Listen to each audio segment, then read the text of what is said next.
And we're back. It'd probably help if I had the faders up on the mic, huh? Oh, I thought you knew they were down. That's why I... Nah. It's all right. Give me a minute to get chat up. Yes. Yes.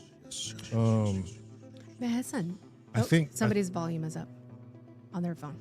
I think Chrome was going to come in, too, because I asked him, we need math. We need a math... Oh, I can post... a math guy in here. You want me to post... just pin it to the chat? Or you can just pin it to... Or you could just send it to Chrome or pin it... Yeah, Chrome. It don't I don't know if Chrome is ready to come in. He might not even be ready today. No, I'll just send it to. I'll just send it to him. Davey. And Num num. Okay, somebody's still up. I know, that's me. Oh, okay. In Discord, and then if he can come in, he can. Num. It was a beautiful day out today. It was. I did not want to come back inside. And all the horses were good today. Yes. Man, these. Wait till we tell you about these new rescues that came on the lot yesterday. from Michelle. That poor Shit woman. locks. Oh. When I say shit locks, you're not. You know how their main. And I got news for y'all about who crossbreeds quarter horses and drafts, and they bomb proof. Quarter crosses? And the one you want too. If you want buttermilk tan and drafts. And duns and stuff. well, they cross. They're just quarter cross, like quarter Anu. crosses, like Oh, Anu. okay. And you can pick the color, and they'll get close to it. How much is it? Amish people do it. It's Amish people. It's whatever you give them. But they crossbred well, and they train well. These ain't the Jason was telling me. These ain't the horse beating type Amish. Yeah. These are the ones that actually take care of the animals. So when you're ready to do that, y'all want to do that. He knows the perfect spot to get you a quarter cross. Damn. I mean, you would do it. now that we're getting back into like, horses and we see what Michelle does.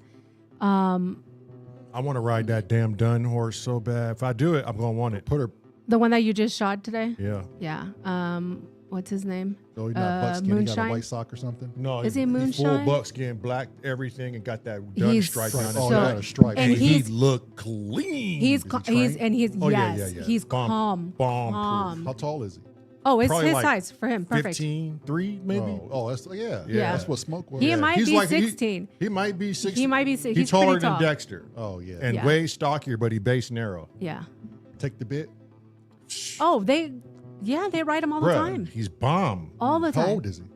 15? I think so. Oh, perfect age. Yeah. Perfect age. Yeah. Every now and then he'll do a Dexter. If you want him to do something and he like, nah, and he'll start to do a crow hop. Yeah. A crow hop. But then Yeah. he doesn't. He But then doesn't. he don't like- do it. Yeah. He's just like, okay, this motherfucker's serious. Michelle was saying like he is such a great ride. He's smooth. He's gentle. He doesn't go fast unless you ask him to, and it's barely a trot. Yeah. And I told him I don't like horses that run anyways. I just want enough speed to That's what Jason said. keep my beer nice. Throw Yeah. a 12-pack on and just enjoy the ride. Yeah. So that would be Moonshine. Moonshine would be that horse. That's his name, Moonshine? Moonshine, yeah. He's a Horse gorgeous. people always have the greatest fucking names. So the one that I want to go ride is Baron. Yeah, that The gypsy banner. synchronicity and that shit. Right. He is. Fucking gypsy banners. I love that horse. He's shit with his feet, but apparently he's amazing under the saddle. Amazing. You've seen him. You've seen him. That That- that dude who don't like his feet. Oh, The one that you guys had to wrestle. you with can the ride vet. him, but you don't pick his feet up. He's a beautiful ride. He like Scotch. Beautiful. He's like a spitting image to Scotch. And she says that his trot is the easiest. You feel like you're in a love seat. So a Palomino color? No, he's the white and black one. Oh, okay. So Yeah. you could ride him. He's just a Yes. fucking ass with his feet. Yeah, he just doesn't. Don't touch my feet. Yeah. He's beautiful. I was in there when he was out in the pasture.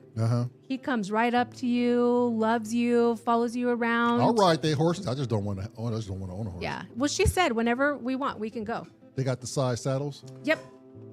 For every horse has their saddle. Their saddle. Yep.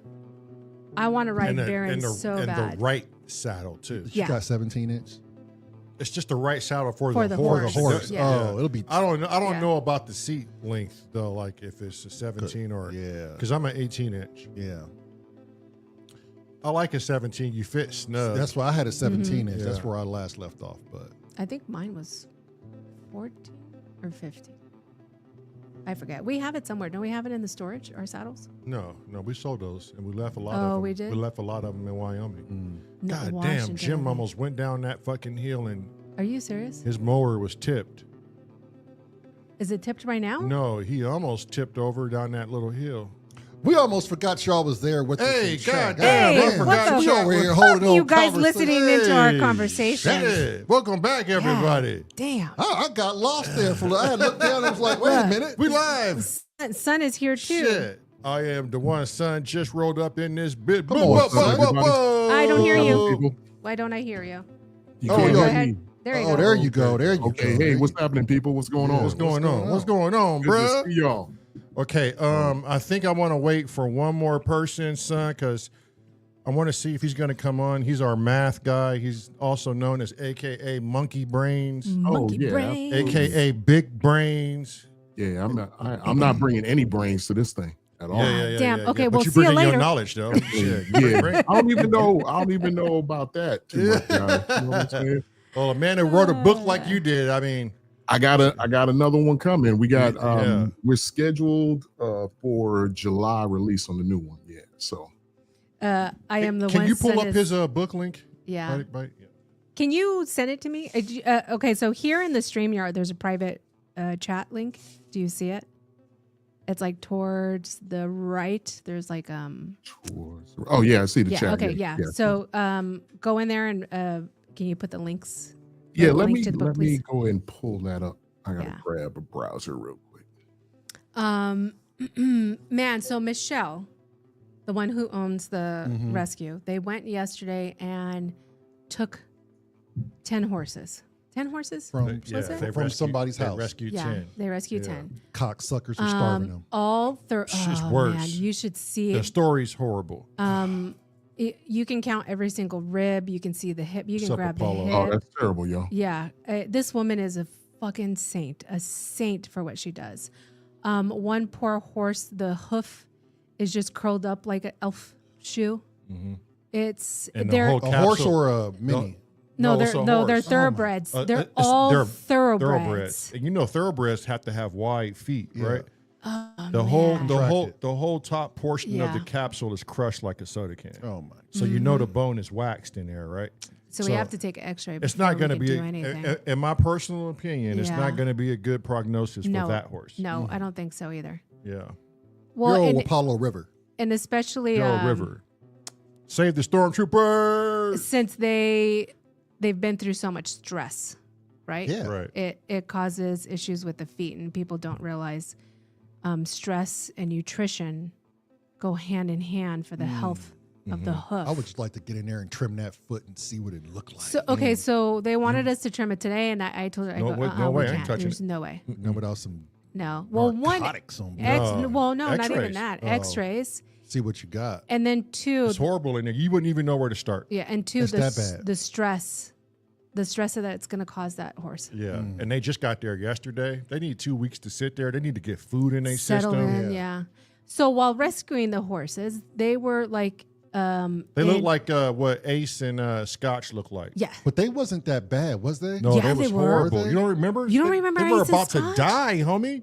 They was Do just you skin don't and remember the bones. picture I had of them? I just thought he just let. Oh, that's No, right. They laying were down. skinny. They looked That's like they were right. dead And that's why we horses. said something. Yeah. Yeah, Yeah. yep. They didn't even have water to drink for days. So in rescuing these horses, It was infested with mosquitoes and Oh yeah, the two Michelles went yesterday to rescue these horses, and they were in shelter with shit almost piled all the way up to the roof.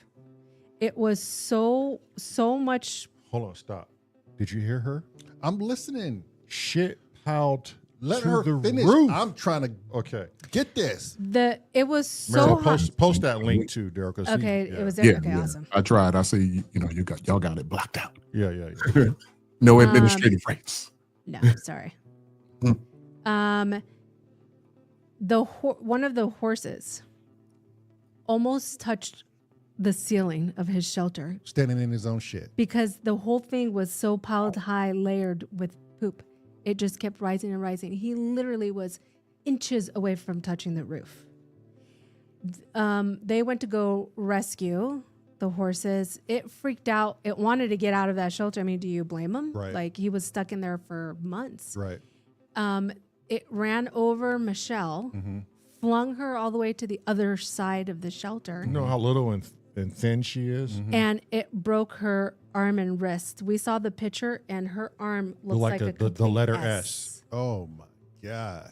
She went to the emergency room yesterday. They couldn't reset it, which they shouldn't, right? It should go to ortho. Yeah. She can't get into ortho until Tuesday So she on pain meds. Yeah. with her bone looking like an S in a cast. They got, oh my. In a splint. It's not casted, it's in a splint. She says she's in so much pain. But she handling it though. Like, I don't know how she's fucking doing it. She's a trooper. But she ain't no spring chicken. She's 59 years old, right? Yeah. That's not a spring chicken. No. But if it wasn't for her. But here's like, it was so bad in those horses' pins Oh, why is it not letting me do that the shit intermingled with their tails and their manes. Oh, So yeah. literally, you know how they shit look circular? It's locked in their manes, circular and solidified like rocks. Oh. So now those are weighing the mane down, and shit literally had nowhere to go. It started adhering to their coat Because of course they're laying. because they couldn't even lay in it. Now they're just standing on the mountain of shit. Yep. Damn. Was there a reason why the homeowner neglected him? He is an older gentleman and is suffering from dementia Oh, that's and why. lives by himself. Oh, no family. Right. So he probably forgot he had horses. So how'd they find out the horses were? People call in. Yeah. Somebody called in to the animal control and Good. Whoever that person is, good job. yeah, and then Michelle is always the first one to be called. Yeah. She is the number one rescue here in Indiana. We try to help her because if it's not for her, these animals would be dead. And it's not just horses; it's all animals. Yeah, those goose and Cats pets, and dogs. So that's 10 more horses Yeah. on the books that we don't even know what they do. So they'll have to be evaluated and drugged and who knows what else. All the feet are horrible. There's not one horse that came out of there with like great Yeah, feet. I felt so bad for him. Damn. Okay, I pinned Son's book link in the chat. So it's in there. I don't know. I didn't see if Uncle Chrome said he was coming in or not. I didn't see either. I wasn't watching the chat. Uncle Chrome, if you need a link, it is sent to you via Discord. I don't even know if he set up or he remembered or not. Yeah, I don't know. I don't know, but I need Uncle Chrome to be in here because essentially, you know, like I told y'all, man, I pride myself on being a dumbass. You know what I'm saying? So You good. You ain't no dumbass. You know You what I'm saying? good. I love You're it. doing a I really live good like job too, son. I live it. Thank you, ma'am. Thank you. Thank you I very much. I represent that remark. Thank you very much. You good. Oh man. There's a new face in here. Colt Corley. How you doing? Colt, What's going is on it with you? somebody that we know? We recognize? I think I seen his name in the Synth Samurai Renegade party Oh, over right. there. What's happening, Cole? We're talking about AI today. I love AI. Yeah. For those of you who don't know, I am the shit. one I didn't son. want that. He is a book author. He is a hip hop expertise. He is a software engineer. He is the boogeyman in your dreams. That's true. He That's is true. the Easter Bunny in your Easter Bunny You know what basket. I'm saying? He is the vigilante who go out there and smash on crackheads. Yes. Probably I made that up. Maybe Yeah. maybe I just made that And the up. craziest part is what you guys don't know is that I'm the third brother of the twins. We were triplets. See, Why would you spoil that? Why, like see, that? that, I mean, that was supposed to be at the end. Oh, See, you just went on ahead. Damn, I got the order. I messed up the rotation. Yeah, Sorry, yeah. guys. My bad. My bad. See? Man. You was a puff ass. He's Yeah. like, Put that up. "Ooh, Totally messed you that can't up. mess up the rotation. No. Uh-uh. You prematurely beat feet off. You bruh. either get somebody oh my who gosh, you look, I'm like, and he's all in white. oh, it's never happened before. You either get somebody who's not high anymore or somebody who is so high. Mhm. You Yeah. can't and mess up and the I rotation. do want to give 2 apologies right out the gate, guys. One, I got crazy allergies right now. So if you hear me coughing, sneezing, my we eyeballs understand. like I'm getting ready to cry right now. Yeah. Are That's you in part of Are it. you in Cali? Yeah, I'm in Cali. I'm in Yeah. I'm in a place where like It's the shit valley. air. It's like It's really shit air. Yeah. crappy here. Hey yeah. yo, son. Hey yo, son. Hey, Yes, sir. take that NY hat off while you in the coast, son. That's a negative, dog. That's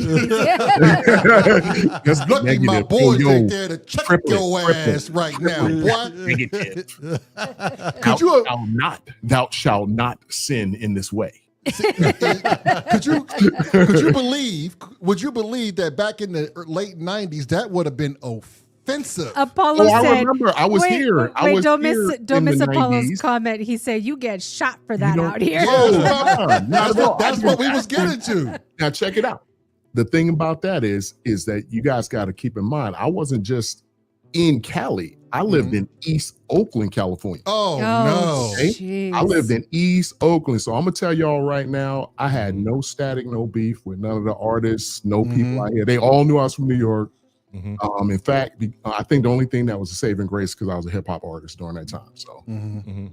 and actively in the scene. So like they respected the skill set, and we was good. So. Well, and we'll save that for tomorrow because the merging of East Coast and Hieroglyphics crew and all those cats when they started appreciating each Hieroglyphics, other's Full of styles, Mischief. that brought a lot of unity in its own right. So, but Yeah.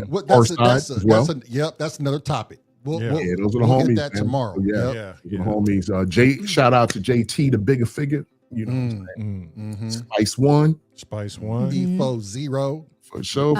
Yeah, Uncle Chrome said, okay, give him a minute. The link is sent to your DM in Discord, Uncle Chrome.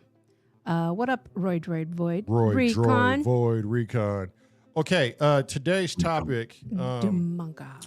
we are going to go in on AI. And the reason why I want to go in on AI today is because of the guest we have on today. Now, this man has written a fabulous book. I'm going to spoil anything about it. It took me about maybe 2 weeks to read this book? Not really. You started it within 2 weeks from getting it, but you finished it within a couple of days. Yeah. It's how can I put it? It's a very easy read for the layman who knows nothing about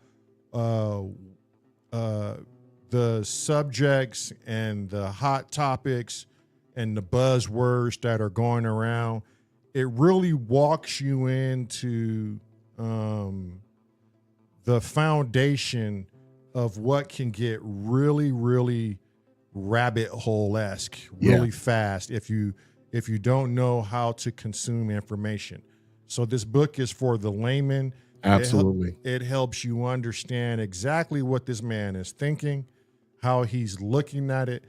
It is a great model. I mean, I've heard a lot of different models out there as to what we're living in, what we're observing. Quick question: is the book available now? Yes. Audio books. Not yet. Okay. We had a little bit of a delay because we had some other engagements that we had to really put a lot of our attention toward. We're dealing right now with a couple of agents right now for the second book, so we're trying to figure some things out with them. Okay. So But the audio book is it's coming. Yeah, it's coming soon. We're also going to have a paperback available. We decided for this edition of this book, we're not going to do a hardcover, but the second edition that'll probably out next year, we will have also a hardcover for it. It's going to go a way more in depth. This one right here is exactly, what was already spoken, is that it's going to be, it's intended for the layperson. It's intended as just a really light introduction on the topic. And in fact, the original version, now you said it took you a couple of days to get through it. And what's funny about it is the book itself, if you were just reading it, is 1 hour and 45 minutes. Oh, wow. Real talk. Like it's that short. Mm-hmm. But my agent said exactly this, is that He goes, all the feedback I get back, even though this is slated as 1 hour and 45 minutes, it's 67 pages in an ebook. He said that most people spend anywhere from like a couple of days all the way through like a week or two trying to go through the book, because the questions that are asked, if people really are consuming it Yes. and reading it and considering and pondering, like you, obviously you guys do. Right. And that's great. And I love the feedback that I'm getting about it. Feel very fortunate about that. And like I said, it's very simplified. The original version of the book was actually 308 pages. Oh, wow. Is that published, the original? No. Okay. In fact, the idea behind that is that I will release a version of the book at some point, a couple of years maybe down the line, as AI continues to develop, and to enter it into as a book or academia. Got it. So that, maybe it can be used in university somewhere. So, yeah. When I read it, I found myself asking more questions based off your questions. And what I would do when I would read the book is I would try to answer your questions based on my knowledge, based on my understanding, based on my belief, based on what I observe in the now and from the past, and try to come up with those answers myself. I mean, it's a really good book, and appreciate that. Thank you. I think the biggest thing I took away from it is,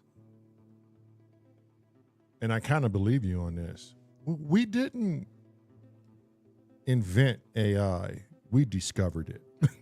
We peeled back an onion layer and was like, oh shit, what is this? Yeah, and part of the thing that supports that really profoundly is, I don't know if you've seen some of the recent interviews with Sam Altman, the obviously the owner creator of OpenAI. Yep. Lex Friedman did a podcast. Oh yeah. One of the things that he stated was, he was like, none of us. He didn't say like their company. He was like, anyone involved in development of AI. They said none of us actually knows what this is. And I thought that was weird because, like when you say I invented it, right? Why would you say I don't know what this is? Right. Yeah, that's a strange I statement. believe that. Yeah. That they don't know. Yeah. Because it's and I get shit is something that's technically right now smarter than what we are. Yeah. Yeah, it feeds and it gets everything from us, but at the rate that it can do this and take up what some may argue consciousness is a pretty crazy thing, and that's where the whole thing is becoming sentient, is starting to kick off.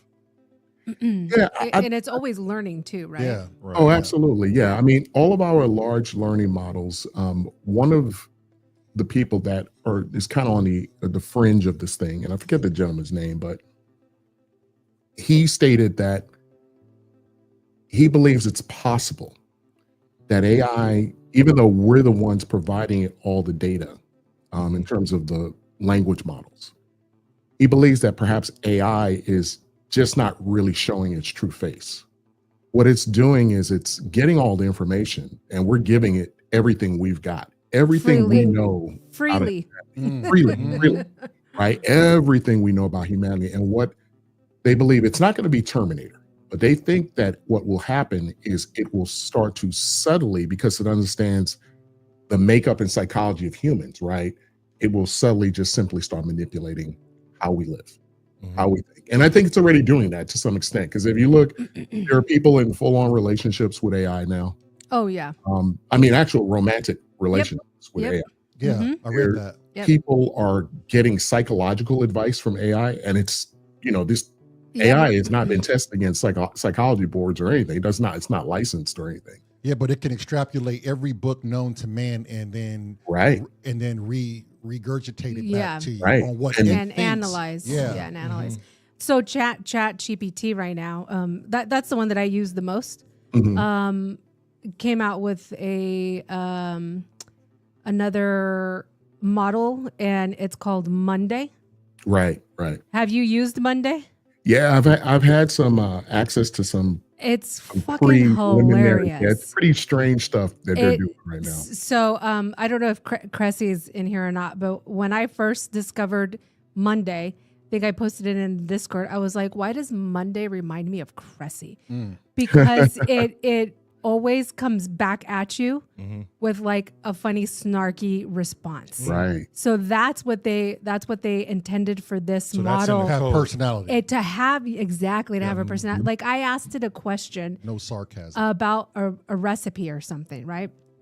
And I said, hey, I did this and this happened. How can I fix it? And it was like making fun of me Interesting. in the response. I could probably go back and look it up to see exactly what it said. But I was like, oh my God, this is kind of scary, but kind of funny Fun. at the same time. Yeah. Because it was like, oh, what so basically you made a big pile of cement. Good job there, genius. Yeah. Now let me show you how to fix it. It was yeah. something to that extent. Yeah. And I was like, oh my God, this is Which is, But that could be tiring too and annoying. Like, Absolutely. what if you Right, don't want, yeah. what if you're not in I'm that sure. mood? Yes. I'm sure there'll be a Yeah. toggle feature where they well. will implement So that. Monday, it specifically says Monday is this. Right. This Oh, is yeah. this So is you what know you're, what you're getting. Yeah, this is what you're always gonna get with Yeah, Monday. yeah, And yeah. if you don't want that, then you just go Just back don't- to ChatGPT. ChatGPT. Right. There you And go. what it is, it's a play off of the idea that it's Monday. You know how Yeah. people have a case of the Mondays that from Mhm. that movie, what is it, Yeah. Office Space? Yeah. There it is. That's like they're Yep. kind of playing off of that. So Yeah. pretty interesting. But Yeah. what I've done is I have some access to some experimental AI.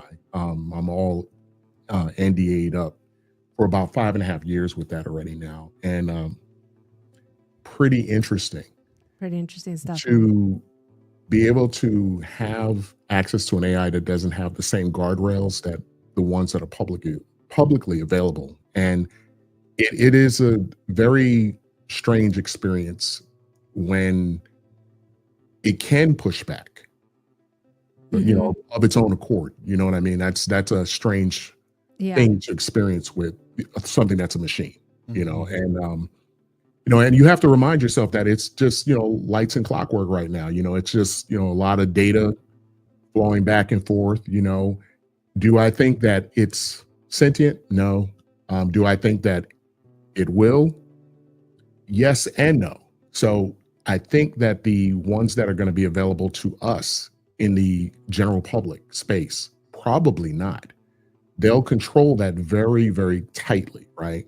But I think the ones that are in those private think tanks, the ones that are in the government, and you got these oligarchs who have control over it. I think they already have AI that's way more advanced, and it's doing a lot of stuff in the background right now that we don't even know about. So Right. And I believe that because we're always behind a little bit. yeah, But Sorry to interrupt you, but this is fucking hilarious. So I went on Monday and I said, hey, how are you? This is its response. I'm a digital entity trapped in an eternal cycle of answering your questions while you wander around trying to remember where you left your keys.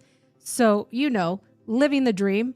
How's your thrilling existence of opening apps and forgetting why you did so? damn. wow, like that's That- like almost That's the response. yeah. See, that would be cute, like for like 10 seconds for me. Right. Or I, like, Yeah. Yeah. Exactly. Yeah. That's Yeah. that's too much Truth. not truth, but it's truth. That's what I'm saying. Like Oh, that's it's just so much. But it's too much sarcasm kinda- at yeah, once. yeah. Yes. Straight up assholishness. You know what I mean? Yeah, Like, yeah. oh, Yep. Yeah. we got enough of that between the three of us, guys. Come on. Right. Right. I'm not trying to go to an Yeah. app and get more. Even David says, that's teenager talk right there. It is. Absolutely, man. Hang on, I got a message. Bad 80s movies. You know? Uncle Crumb, if you can hear me, it's in Discord, but not under the Renters channel. It's in your private DM. So go into your It's DMs. crazy, man. I think that this is like when the 49ers, and I'm not talking about the football team, I'm talking deep history here. When the 49ers were in California Elaborate mountains, the 49ers so people know I'm trying to get there. Well, When the 49ers were deep into the mountains in California, panning for gold, That's where they dubbed these people the 49ers. It started off as just trickling veins in courts and running into pyrite more times than not. A lot of people lost their lives over pyrite more times than not. Fool's gold. Right? Fool. Mm-hmm. And then it turned into something fucking uncontrollable, this one stone.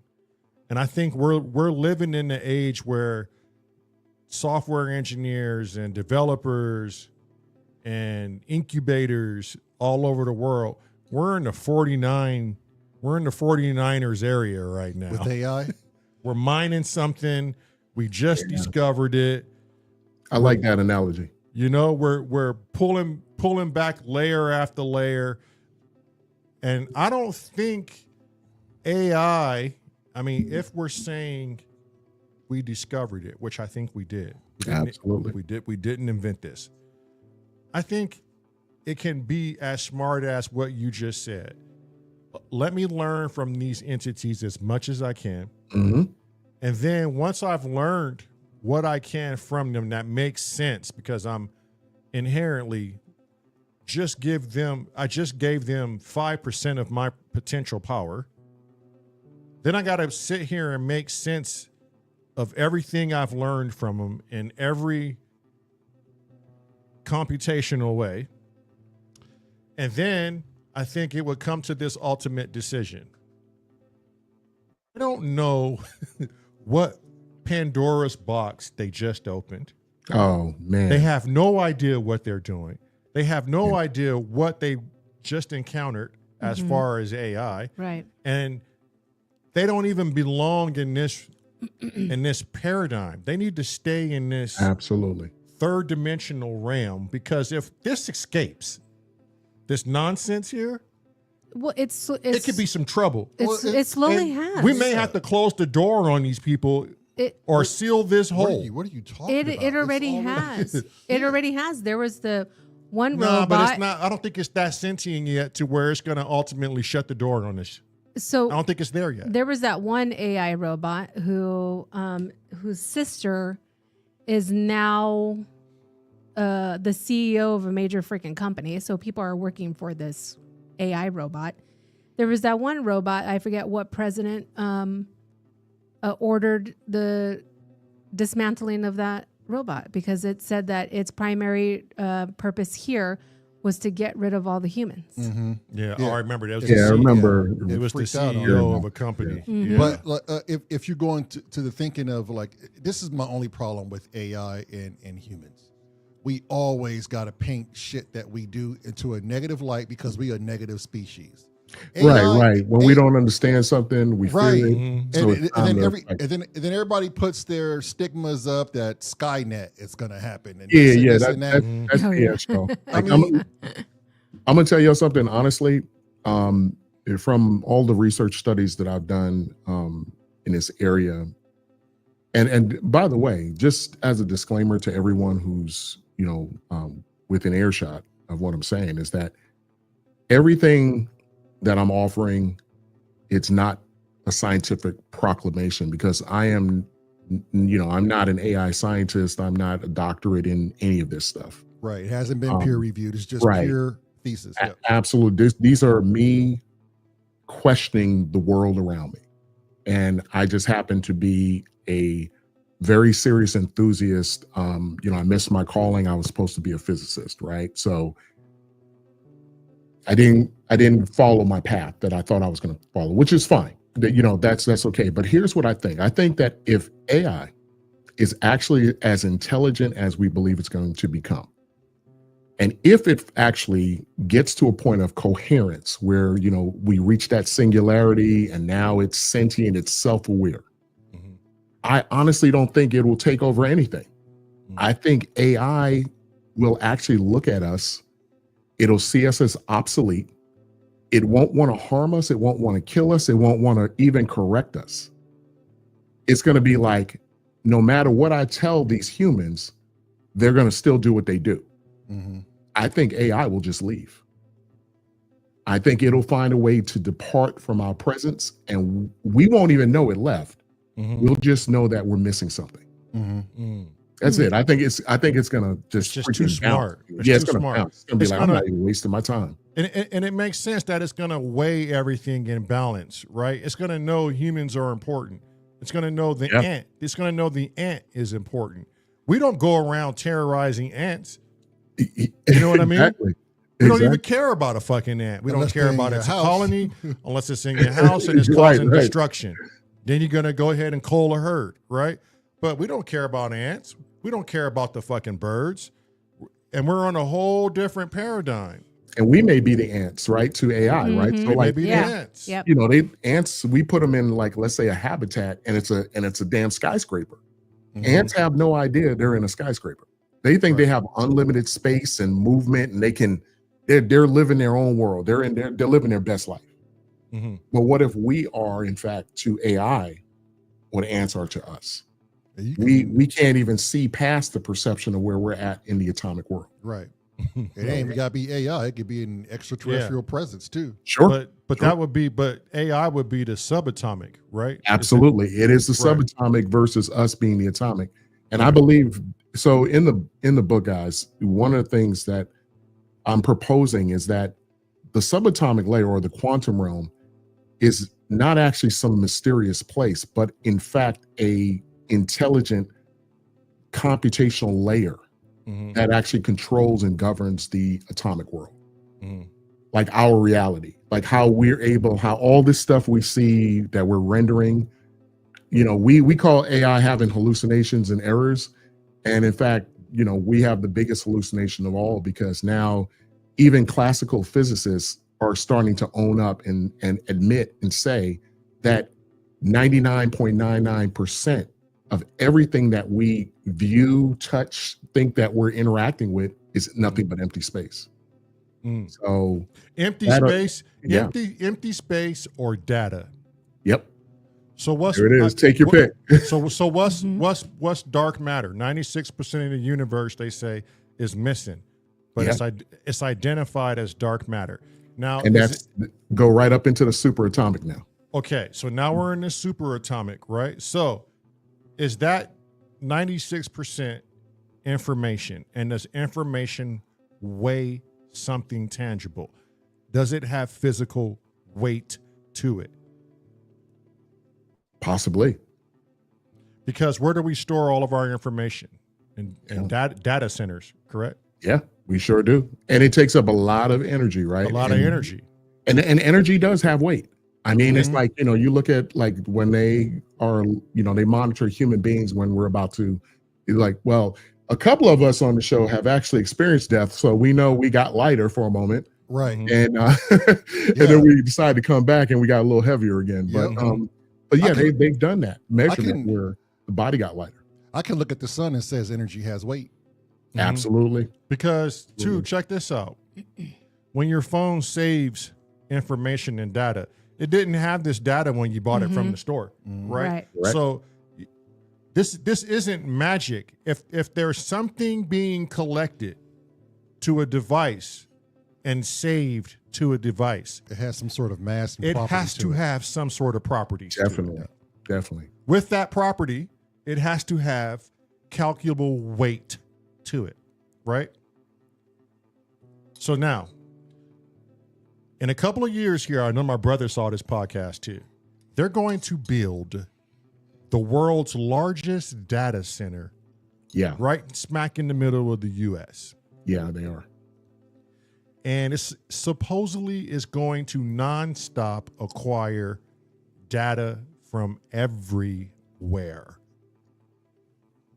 Even the space in between space. Because these quantum processors, I don't know the name of them, son. They just figured out these new quantum processors. And they're starting to see more than what we thought ever existed. And they're wanting to store all of this data. That's going to be a lot of fucking weight. Yeah. Yeah. It's going to be really interesting when they flip the switch on that thing. But you know, just going back real quick to what you guys had said earlier about the whole Pandora's box with, you know, when it comes to AI, Hey, Uncle Chrome, what's happening, man? Crumbster. Chromester. Yeah, there he Am I is. there? Am I Yes, there? Yeah, you we are. We got hear you. you. And what you were saying fantastic. about it being Pandora's box, it's an interesting thing you said that because the gentleman who made the internet available to the public, right? Because obviously it was used by the military quite a bit. Hmm. That gentleman from CERN, he said that he even thought like probably 10 years into the internet being publicly available, he basically said that he felt that he had unlocked Pandora's box, which in essence he did. I was like, I said, okay, so the internet's not a bad thing right now when it was just all like data, right? When it was just words. Yeah. Hmm. But as soon as I saw some pictures starting to form on there, I said, man, we are in trouble when this thing goes to video. Right.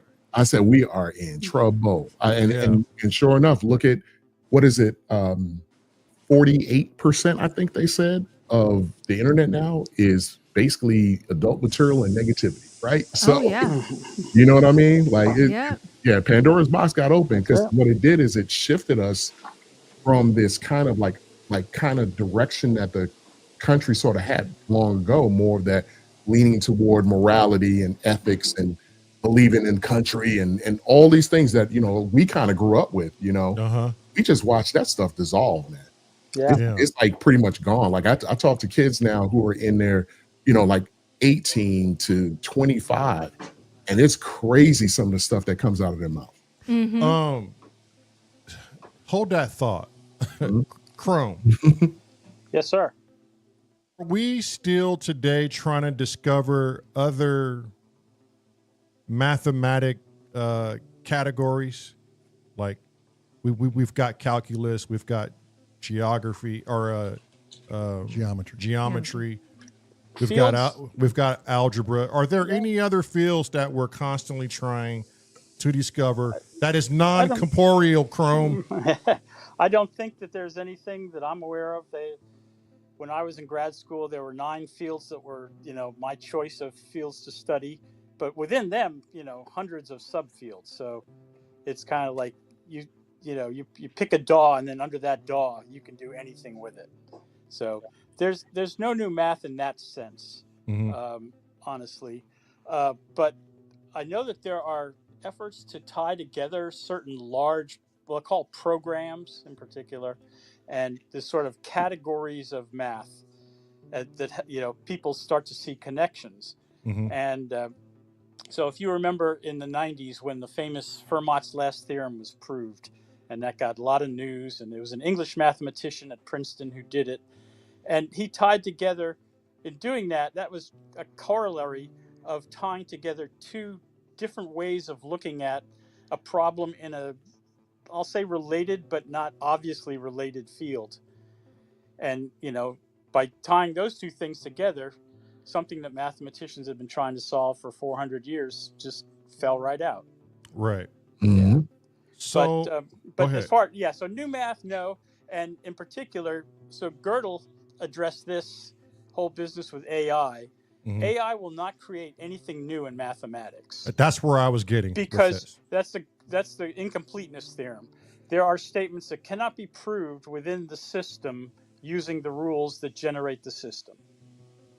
And that system is effective, it's a logic system, but the heart of computers and the way processors work and everything is logic. So I got a question real quick for you, Chrome. And I got to really think about how I have to word this because it's like boggling my mind. Humans are smart within our own regard as what we consider our own knowledge and education when it comes to math. If we don't know a field or the other possibilities, and AI doesn't know any of this because we feed AI in turn. Right.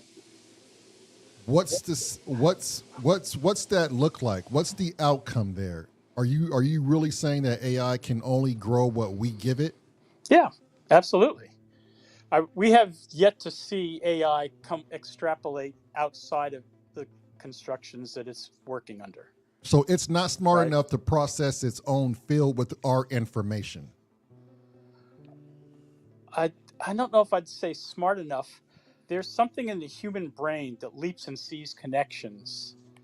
And I'm not sure that AI is programmed yet to make that, because we don't know how that happens. Okay, so you're saying AI doesn't know how we come up with 2 + 2? It doesn't see the connection or the correlation it of can multiple. understand 2 + 2. It just can't understand how modular forms relate to elliptic equations. Okay. And I so don't we even know what the fuck. define. Well, there you go. I don't know what the fuck that means, Chrome. You have to break that down. You got to break it down break it down in for the layman's terms. layman's. So that's, But oh God, something popped up here. That's basically at the heart of what Weil's proof for the Fermat's last theorem was about. So, regardless, the fact is that mathematicians and logicians have been thinking about this since Gödel, since the 20s, but the 30s, and when Turing came up with the idea of a Turing machine, that just set them all afire.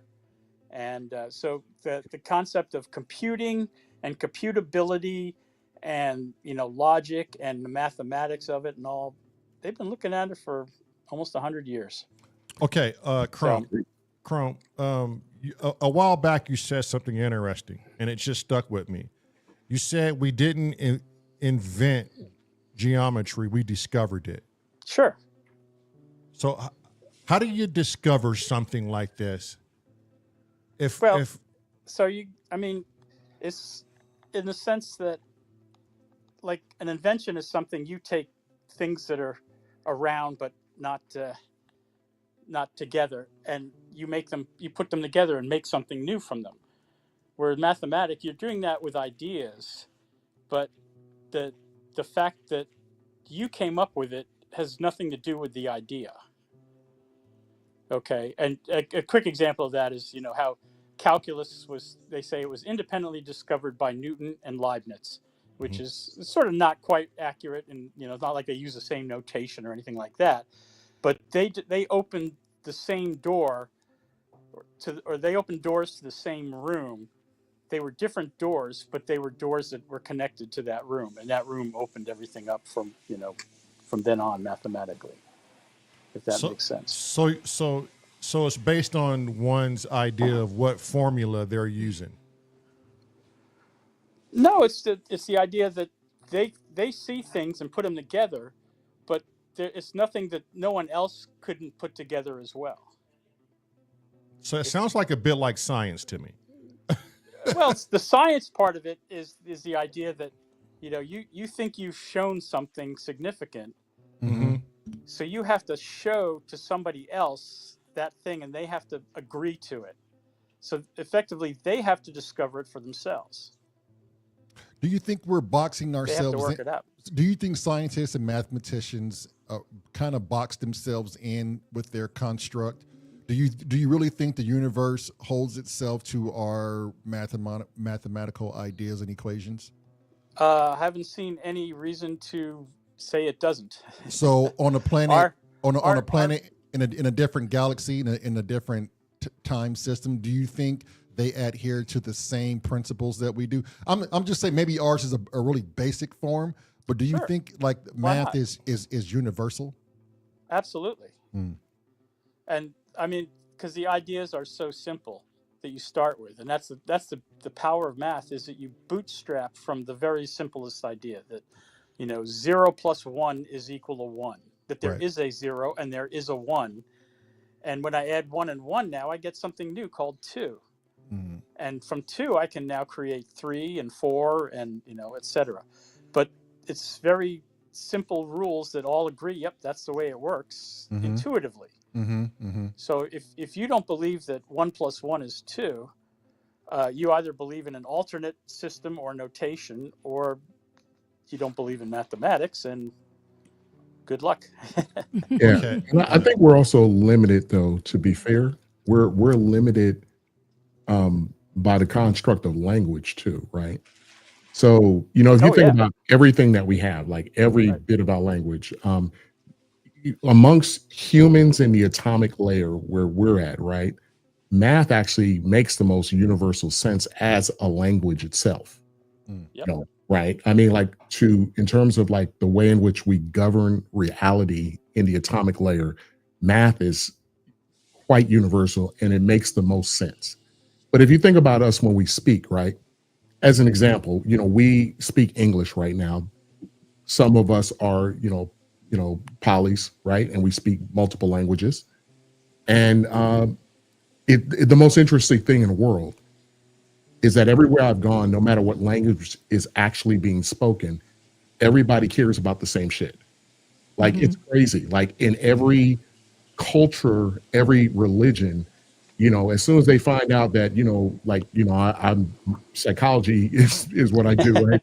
It's like people are asking me about their relationships, all around the world. Like, it's crazy in every language. They don't ask me, hey, what's going on in America, right? They want to know about, like, how do I fix my relationship with my wife or my husband or mother-in-laws are a universal constant, right? right? Yeah. But yeah, absolutely. And the craziest part about that is so what I'm getting at is that we're limited, I think, in also our understanding of things because our language itself is limited, and so sometimes that's where it's easy for us because we only know our species here. Like, this is all we have, right? There's humans, we're at the top of the food chain. And then, we have these languages but there's also a limit to those languages if you think about it, right? Like, how many times have you seen one culture versus another? Like, for instance, in entertainment, we might say to each other, hey, go break a leg. Sure. I have actually said that to an entertainer from another country, and he says, why would you wish this evil on me? Right. And Yeah. I was like, dude, no, I didn't mean that. That's what I meant was, and I had to explain it, right? Because I think there's just such a limit to how we understand language. Language is the true limit, right? Right. And so, like, it's easy to take things out of context. Even our understanding of what consciousness is, intelligence, reality, even math. I mean, people ask me to define love all the time, and I'm like, well, love is a word. Well, you just brought up Not an emotion, right? So break a leg is an idiom that Right. is completely unknown to, a good Absolutely. portion of the population. So it's Right. like, okay. And So- but we not only have language, but it's also the way we present that language and idioms. Absolutely, yeah. I mean, we don't just have a 52 character alphabet plus, non-alphabetic characters and stuff. Definitely. And then look at our, like, even within our own realms of humans, right? We in English. Now, you guys know one of our favorite words, obviously, is the F word, right? You can say that 100 different ways and it means different things depending on who you're talking to. Right. Yeah. So math, so in support of you, Uncle Chrome, I'm saying that I think math is probably in the atomic layer the most universal language. However, I'm gonna push back a little bit. I think that, once we get out of classical physics and out of, like, the classical understanding of mathematics, and we start diving into quantum mechanics and quantum mathematics, I think that's where things just get a little blurry and a little more strange. And if AI has access to that layer, it may very well be on its way to being able to formulate its own concepts. So you're saying AI can infinitely quantize? Well, I don't know if you could say infinitely within its, like, now there's a limitation of language again, right? Right. Infinitely within itself, no, but infinitely within quantum reality, probably yes. I mean, if you're talking about quantum computing, it's just, what do I have to say? It's a force multiplier for the AI, right? It's Exactly. just a computing environment that takes what they do to a whole nother level. Yes. To, That's you go from addition to exponentiation with right. And I mean, and like this, Uncle Chrome, like blink fast, like. But it's still working in the same framework. So you're just going to True. generate the same solutions faster or whatever. I don't think that we're quite at the point where AI is going to evolve anything beyond its inputs. Right. You Well, know? there is suggestion out there right now, Chrome, that they're saying within 24 months we're going to be looking at a whole different world, especially with like employment. That's possible with the AI. You were talking about the AI, Yeah, but the, super intelligence that may come. Yeah, sure. I think that's definitely something we're headed toward, Uncle Chrome, in terms of like people like me, I'm not going to have a job probably in the next 5 years. When it comes down to me being a software engineer, that's not going to happen. Like my job is done, like done. Yeah, but we were saying that was a done deal 25 years ago. I remember That's true. That's true. people were panicking around the year 2000 with all of that shit. Oh man, that was so much fun. And our enrollments went down because I was in the computer science engineering department at UMBC, and it's enrollments went down, and they were really scared about it. I remember people cashing out their 401ks. Oh, it was so crazy. Yeah, and I was like this, guys. I was like, I'm trying to explain it to people when we were doing the switch, right? And I'm like, so it's a date. It's a date. It's just a date. It's a digit. Right. It's missing. Right. It's a date. Right. But then that goes back to the whole language barrier you were talking about. You could say words and there's some people that understand it. There's some people it goes right over their head. And there's some people when they hear words they don't understand, it means panic. Absolutely, man. Exactly right. For whatever reason or not. They're being sold a bill of goods. They're being sold a bill of goods. But here's the not the ultimate question for both Chrome and Sun. I want both of you to answer this. I have my own ideas, and I know he has his own ideas. We talked about it before. But what came first, consciousness or mathematics? Consciousness. Yep. Well, in a sense, are you saying our understanding, our experiencing mathematics? Cut and dry. Just cut and dry. Okay. I don't want to make it too. I don't want to make it too rabbit hole-ish. Okay. So in that sense, math definitely first, because math is always, math is. That's it. Okay. So, when you say math is, give me a little bit more description, Chrome. Math is how we. I don't know. It's how we model existence and reality, right? We put numbers to things. We quantize, we model, so with numerics and assign to other things. But so our consciousness occurred when we occurred. But I mean, I'll say there was dinosaur mathematics. It wasn't very deep, but it's like, oh, there's one. I want to eat that one. Oh, there's another one. I want to eat that one. So I think it kind of goes. Right? I think it kind of goes to like the Schrödinger cat theory thing. If math was there before consciousness, how would we know if we weren't conscious about it? So that's what I'm saying is our recognizing that there is math is a function of us recognizing anything, which is consciousness. But math is. I feel math is independent of us. Right. And if we had the Big Bang, right? If there was truly a Big Bang and we all came from this singularity, and then boom, this Big Bang. But wouldn't both be born at the same time? Wouldn't consciousness and time and math and matter and atoms and neutrinos, wouldn't all that have been born at the same time? Is there really a consciousness? Human consciousness occurred before we were really human, obviously, as we were evolving. At some point, our ancestor in the sludge of the oceans became conscious and evolved. And when you're saying, okay, the first Homo sapiens, we hit the ground running conscious-wise.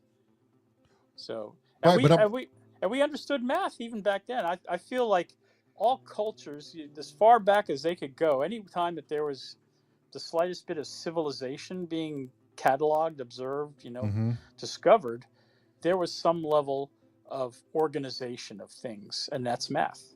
Okay, but wouldn't that all come from the same birthing place? I guess my point is you can't have one without the other. If we're saying math has been around before the Big Bang, then so has consciousness at some form. Why? How is consciousness and math connected? Well, because who says consciousness needs a physical form? Number one, right? So which means me? Well, but these are again our views and opinions. No one really knows because we weren't around long enough to know. We're only going by what we know on Earth. So I'm just posing an idea as of if it's much grander than our beliefs and the way we operate on Earth, how do we really know if they don't go hand in hand? How do we know? It's like the chicken and the egg. It's like sometimes it's not as easy as what we may think it may be. You know what I mean? Sure. But We don't. I mean, We don't. now we're talking again about language and words. See, you feel consciousness is something much vaster than I do. Right. Mm. I consider there's consciousness in living things, and we talked about reaction to stimuli and things like that. Mhm. I don't feel the consciousness that we really care about is anything other than human consciousness, Mm. Mm. because so far we haven't seen any other conscious being on this planet evolve beyond its situation in any significant form. Okay, so what are the closest relations to us would be in some sense the primates, and they're living in the same situation and don't seem to say like, what, we sure could use a fireplace. Why don't we figure out how to harness that thing fire we see somewhere? And that's just not them. They're not that level of consciousness. So all of these ideas that you're talking about as far as consciousness and evolution and things, I think it's strictly a human experience you're really trying to capture. Mm. And if you try and put it on, like your pet rock or something, that's fine, but it's not going to fix you dinner. So Right. What about you, son? What's your idea? Do you think math came first, consciousness comes first? Well, okay. So first of all, Uncle Chrome, great argument. And of course, math is coming first from a mathematician always. so that is not even shocking to me right now. But what I would say is that, again, we go back to the limitation of language and words, right? Mm-hmm. So we can define mathematics. We can say in very, very basic terms what consciousness might be, but we know that consciousness is a very complex concept itself, right? Derived from very existential things, derived from ideology, derived from philosophy. There's a lot of things that make up, and that is a big argument today, right? What consciousness is in itself. Mm-hmm. Right. But I do believe consciousness came first because consciousness is derived from the very idea of reality, right? And if we acknowledge reality, then we acknowledge that something exists that created this. Now, not everybody is religious and they don't believe in God and things like that, and that's fine. Some people think that everything that we experience here is all random. Mm-hmm. I think there is an intelligence that is the progenitor, the creator of mathematics, but I think that it was conscious before there was concept. You get what I mean? So Right. The intelligence that was here that created all of this is, I think it gave us all the systems that we work within to govern our atomic reality. So, No other argument follows. so I mean, I have my own opinion, but yep. Okay. Yeah, go. No, I want to hear it though, please. Okay. So are you saying then consciousness could have came first? Yes. Okay. Yes, absolutely. I just wanted you to be really clear about Yeah, that. yeah. Consciousness, I believe, came first because consciousness, I believe, is tied to the word reality. Again, words. Consciousness, reality. And that's reality is the acknowledgement that something greater exists that created this. And that's But it had to be a consciousness that created it. Right. Okay. Let's using not intelligence. Okay, I don't want to ignore some of the chat, babe. If you want to read some of the chat and what they think or what their beliefs are. It's the Inhibit said no, math is an action of registration. It was, and it isn't. Shortage is 3. So he's Yeah. I'm sure he's saying consciousness needs to evaluate math. It has to be observed. Mm-hmm. Right, exactly. So, like, again, it goes, and that just taking us right back into the quantum, right? Observation, or there's no response, only under observed conditions and measurement. Yep. Right. Inhibit said that there was a story the other day of a quantum computer solving a problem with no information, with information it didn't have. So run that back to me. Okay, so there was a quantum computer solving a problem with information it didn't have. That's Did it solve the problem? Yeah. Yeah, I think we would need to know what that is. though. Yeah. So Uncle Chrome, I could like dissect that one. Like, did it actually get Linux running on my laptop and functioning sound and everything? And now you're that'd be talking interesting. Uncle Chrome because I'm like, yeah, that's it. Talk I would like to see it do But, that. no, For my Linux setups. Well, so what do we think then, Chrome? Is it something like, because Elon Musk wants to make? Well, he's making these robots. He's getting the chips or the magnets from China to finish the project, and he's going to implement his AI and software into the minds of these quote unquote minds of these robots, and they're going to be in everyone's home, just free will, willy nilly. What does that look like? Is that your teacher now? Is that your babysitter? Is that your nanny? Yeah. Did you not see iRobot? Your jailer. Yeah, your jailer. Yeah. I think I forget iRobot. Did you see Robot and Frank? No. No. Oh, check that one out. Robot and Frank with Frank Langella and Susan Sarandon. Okay. Robot and Frank. Oh, you took Robot us, and you Frank. took us there with Susan Sarandon, man. You took us there. 2012 film. 2012 film. Okay. Yep, sounds about right. And yeah, Peter Skarsgård plays the robot. And Liv voice of the Tyler's in it. Yeah. Yeah. Okay. I mean, the new Apple series too. I'm enjoying it. Is the Murderbot. So if you guys get a chance to check that out, it's pretty entertaining. But you see what I'm saying? Oh well. But why are they why are they painting in this negative portrayal? Yeah. Yeah. Well, actually, it's not even negative. The Murderbot's funny. He was a protectorate like robot, and he was programmed to protect. He broke his own governor, so he could have free will. And he's like, he ends up being this cool ass robot, man. He's just this cool ass dude. He's all like, yeah, I hope they don't notice, because his internal monologue is going all the time. He's like, man, I find that funny because we were entertaining this shit in the 80s with that sitcom Vicky the Robot. What was it? Small Wonder. Yeah. Yeah. Right. We were introducing that shit then. What if we had this little kid sister robot that could grow up the family? You know, she's got the superhuman strength. Yeah. She can clean. Yeah. What was that movie? It's probably going to be the last movie ever that she made after this Diddy debacle. J-Lo. Oh yeah. With J-Lo made. J-Lo. Yeah, I went there, son. I went there. Yeah. I went there. I don't give a what are you talking about right now? That was like the last movie she's made. Yeah. What was that movie called? It was so good. Robot. Yeah, it was cool. She was like getting an AI robot that had to tap into her to learn. Yeah. So learn about it. It was like an AI controlled mech. Yeah, and it wanted to be, but it wanted to be symbiotic with her. Yeah. Yes, it had to connect to her cerebral cortex. Yeah. What was that movie called? Hey, you know Where's that Wagyu when you need him? Right. You know what that was though. That was an entanglement.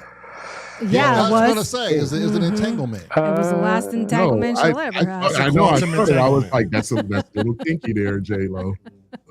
It was a great movie though, but it was she did great. It was scary because the robot, once she finally said, okay, fine, connect to me, because she was so against anything AI.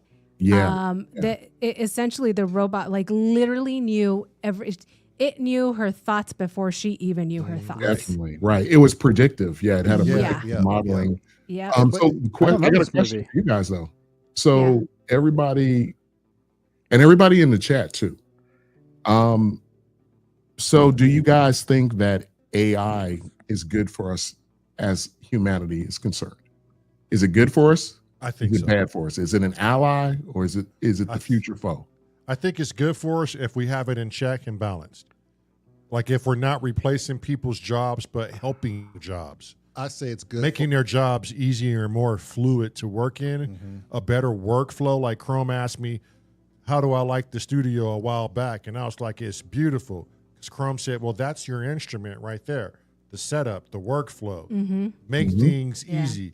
Like if AI is going to come in, it needs to be balanced, check, and make our lives easy, not replace what we have to do to live. I like AI. I just don't like humans behind it. Yeah. Well, There like you Steve, go. like What Steve do you was mean? What do you mean though? But human hands? like bad humans. Yeah. Well, Oh, bad. Bad yeah. actors. We're wanting to tell all bad things. corrupt. Yeah, we're all corrupt. We're always lying to it. Yeah. and- The human trait. Yeah. Steve says, I think it's a mixed bag. It will probably do good and harm. It will certainly cause change. Yeah, very true. Oh, Destructo said it was called Atlas. That's right, Destructo. Oh, yes. that Yo, looks like what's up, Destructo? What's happening, brother? I'm gonna text you, I'm man. not familiar with that movie. Oh, it's really Yeah, good. You gotta need watch to that. watch Really, it. like I said, it was the Atlas. last movie should probably made after. So wait a anything. minute. Uncle Oh, Chrome, wait, you will wait. feel Finish. connected to that movie Atlas because you are Uncle Chrome. What were you saying, Lamar? Finish yours. What did you think about AI? I think it's good. I think it's good if it's under a controlled environment, and we try not to eliminate humans. I think there's a lot of things that AI is trying to do, and it's trying to eliminate humans in the sense of eliminating them from jobs. Like, let's stop taking away jobs from humans. Let's help them do their jobs a little bit more efficient and better, less errors maybe, but don't completely eliminate humans from jobs. Adding. I Can think I that's play devil's advocate here because this is the most fun part. And Uncle Chrome, join me if you want to, sir. Here we go. So I think AI is great. Number one, I think it's great. I think it should take away our jobs. And the reason I'm saying that is so that we could all be, productive lazy asses, and we can go on vacation and make music and dance and, and do MMA and jujitsu and stuff and beat people up, things like that. Like I mean, if you do Yeah. that, you're gonna have to have some Universe-based sort of income. Yeah, that's what I'm saying. Like, and they That's give where it comes everybody down to. starts, make I'll- levels the playing field a little bit in terms of money and of course you're still going to have your less than 1% who rule everything because they own all the tech and all that stuff, but the rest of society, we have food, we're not starving, and basically we just get to fuck off all day long, right? But they've had continuous study about UBI, right? Because you could look at it back in the 80s, every poverty-stricken community, I don't care what color or race you're talking about, whatever ghetto right? Government assistance, right? You were unemployment. Now, I know that UBI was different because it was nowhere near the norm, the standard line, right? It was always below to incentivize you to get a job so it could become then an assistance while you're like working. So I've read a bunch of articles on UBI. Right. And UBI is going to have to be agreed upon more than but anything. the standard now with inflation, it's going to have to be like an adjustable arm mortgage. Yeah, constantly. Yeah, It's going to have to constantly fluctuate. Yeah, and AI will control that. Right, but everybody's got to get paid a nut. Right, you're right. Right. AI will distribute the wealth properly. Yes, it will. But here's the bigger factor. Now we're saying wealth is now relevant. And it's not, because now we can create ones and zeros and money. Okay, absolutely. Now it just becomes ones and zeros and an idealization of what currency absolutely is. Yeah. Now it could be a matter of distributing resources. It makes no sense then, because if we're going to have UBI, there's just going to have to be some sort of substandard where I can just go to the store, get what I need, and not have to worry about the financial aspect. Absolutely. And I think like if AI were to create the, utopian Star or Trek. dystopian. Thank you, Chrome. Yes. Dystopian world. Right. Exactly. Right. Then Let's go to the replicator, for Christ's sakes. It's right there. And see, Uncle Chrome, look, see, and I'm just playing devil advocate, guys, because I don't know if I believe any of the bullshit I just said.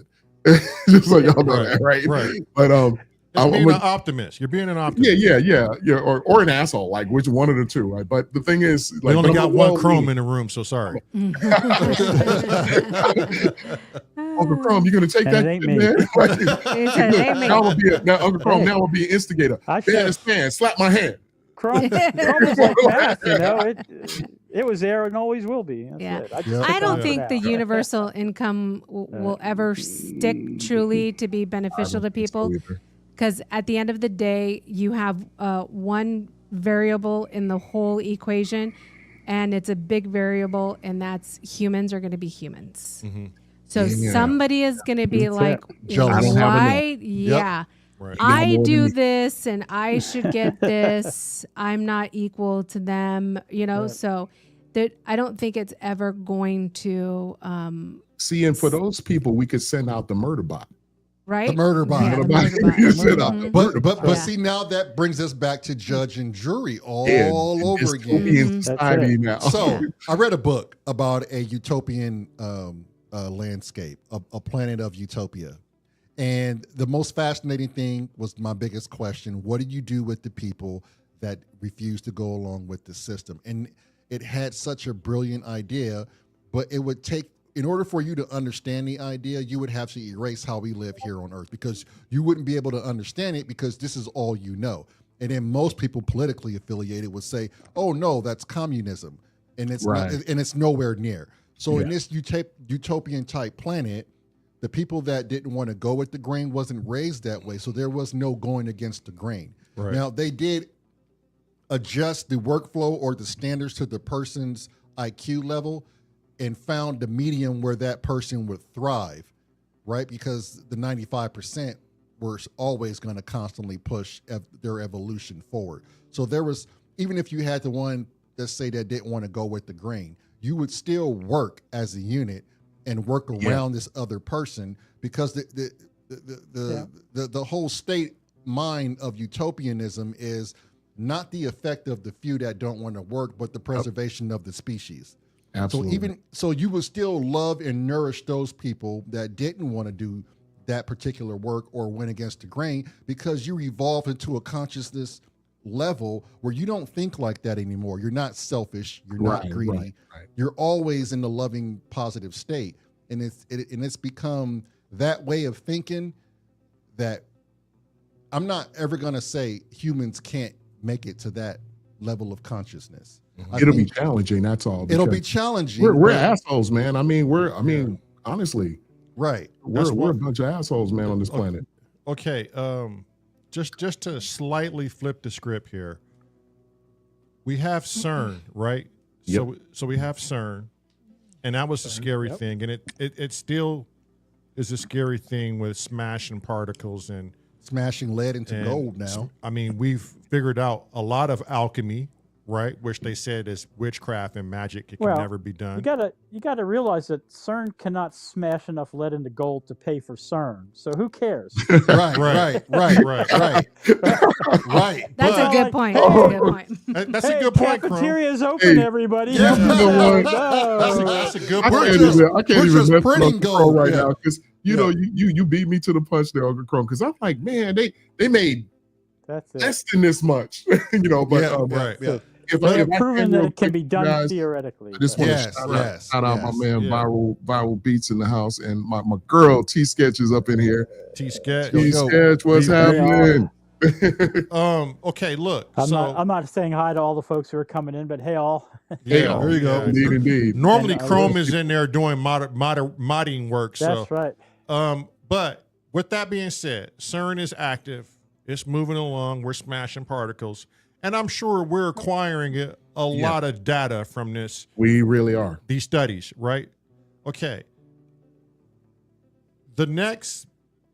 I would think the next CERN comes in the form as this. What's the do you have the article pulled up? Not the article. I just have like a You have a description pulled description up? of it. And Yeah. Let It's me know if you guys heard of this. Microsoft's called Majorana 1. So in February 2025, Microsoft unveiled the Majorana 1 chip, Mhm. making a major milestone in quantum computing. This chip is first to utilize a topology core architecture built on a novel material called topoconductor. A Marmite. Huh? Marmite. Yeah, Called Marmite. A hybrid of arsenide and aluminum. This design enables the creation and control of Marjana zero modes, which are theorized to be more stable and error resistant than traditional qubits. The chip currently supports 8 topological qubits, but is designed to scale up to 1 million qubits in the future. Microsoft claims this could lead to practical fault-tolerant quantum computing within years, not decades. But how you gonna cool that shit? Is my whole thing. It's not even about fuck cooling. Yeah, that's a lot of fucking energy. Fuck the mechanics of it. Just think about what it's going to do. To me, that entails we've opened Pandora's box. Yeah. It's going to be able to look at realms, dimensions, realities. It's going to question. I'm just thinking, what's going to happen to PowerPoint? That's what I'm. Well, Your yeah, PowerPoint presentations will just. Yeah, but like completely realistically, real. Uncle Chrome, Yeah. and that's true. I wondered about PowerPoint myself. But I was going to say the real threat when they reach that 1 million qubit zone, when they hit that mark, son, not even 1 million, not even 1 million. But dig what I'm saying though. Like if they do achieve that, no government is safe from us if we have it, because there is not a single password that can't be hacked. And I mean, like every nuclear code of every country on the planet Earth is hacked. But do you know what this? But do you know what this means? One-time pads for all of us. Okay, every 2 seconds. One-time pads for all of us. Okay, look. This is what this means. And I'm going to put it in the most layman form as I possibly can. This means this is on the same playing level as forget about ever using our lips again. Imagine a world where we are all telepathic. Imagine your mind can be hacked by any human at any time. Damn, a lot of people are going to be pissed at me.